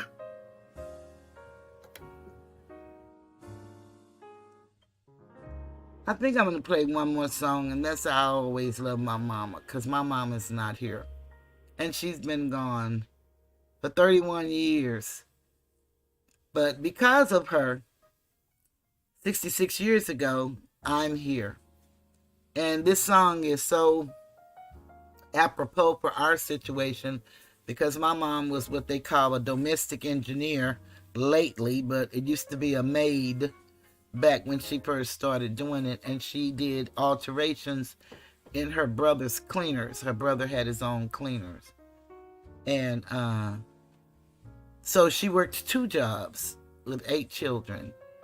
And I just kind of feel like hearing that. So I'm going to play that, and then I'll play my other song. I'm always with my mama. She's my favorite girl. Always with my mama. She brought me in this world. Sometimes I feel so bad when I think of all the things we used to do. When mama used to clean somebody else's house just to buy me a new pair of shoes. I never understood how mama made it through the week when she never ever got a good night's sleep. Oh, she's one of a kind. You got yours and I got mine. Oh, hey mama, my heart belongs to you. Oh, yeah. Always love my mama. She's my favorite girl. You only get one, yeah.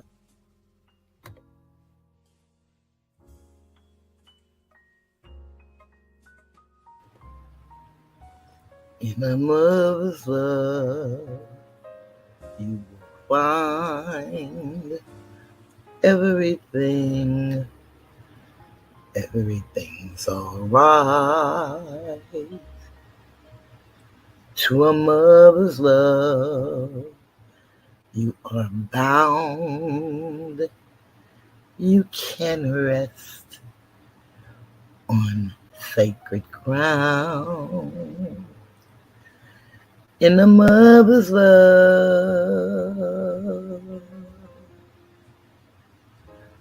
you are free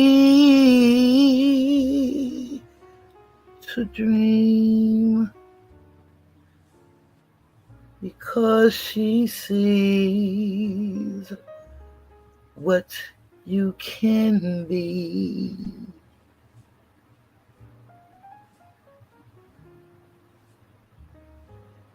In a mother's love, you see the sun, enough for two, but you're one.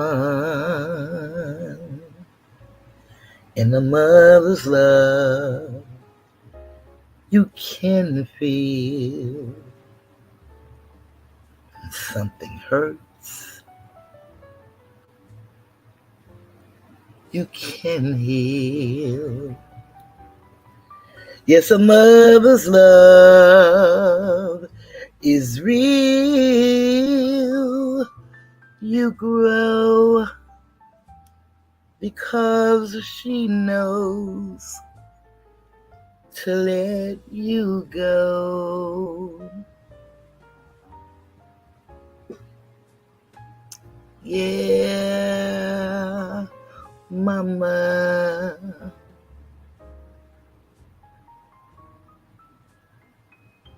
Mama, mama, mama. Mother's love.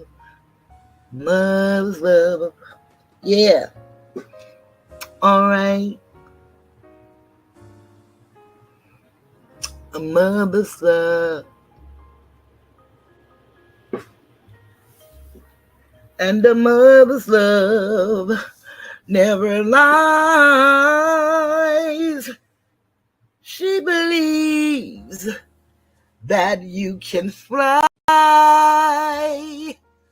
with all of her might. A mother's love. Yay, mama.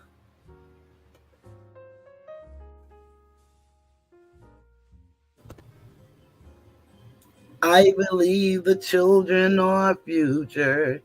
Teach them well and let them lead the way. Show them all the beauty they possess inside. Give them a sense of pride to make it easier.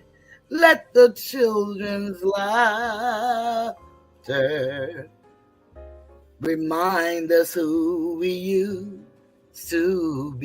Everybody's searching for a hero.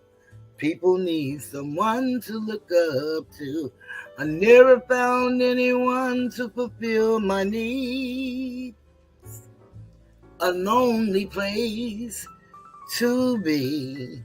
So I learned to depend on me. I decided long ago never to walk in anyone's shadow. If I failed, if I succeed, at least I'll live as I believe. No matter what they take from me, they can't take away my dignity, because the greatest love of all is happening to me. I found the greatest love of all inside of me. The greatest love of all is easy to achieve. Learning to love yourself is the greatest love of all. And if by chance that special place that you've been dreaming of takes you to a lonely place, find yourself in love.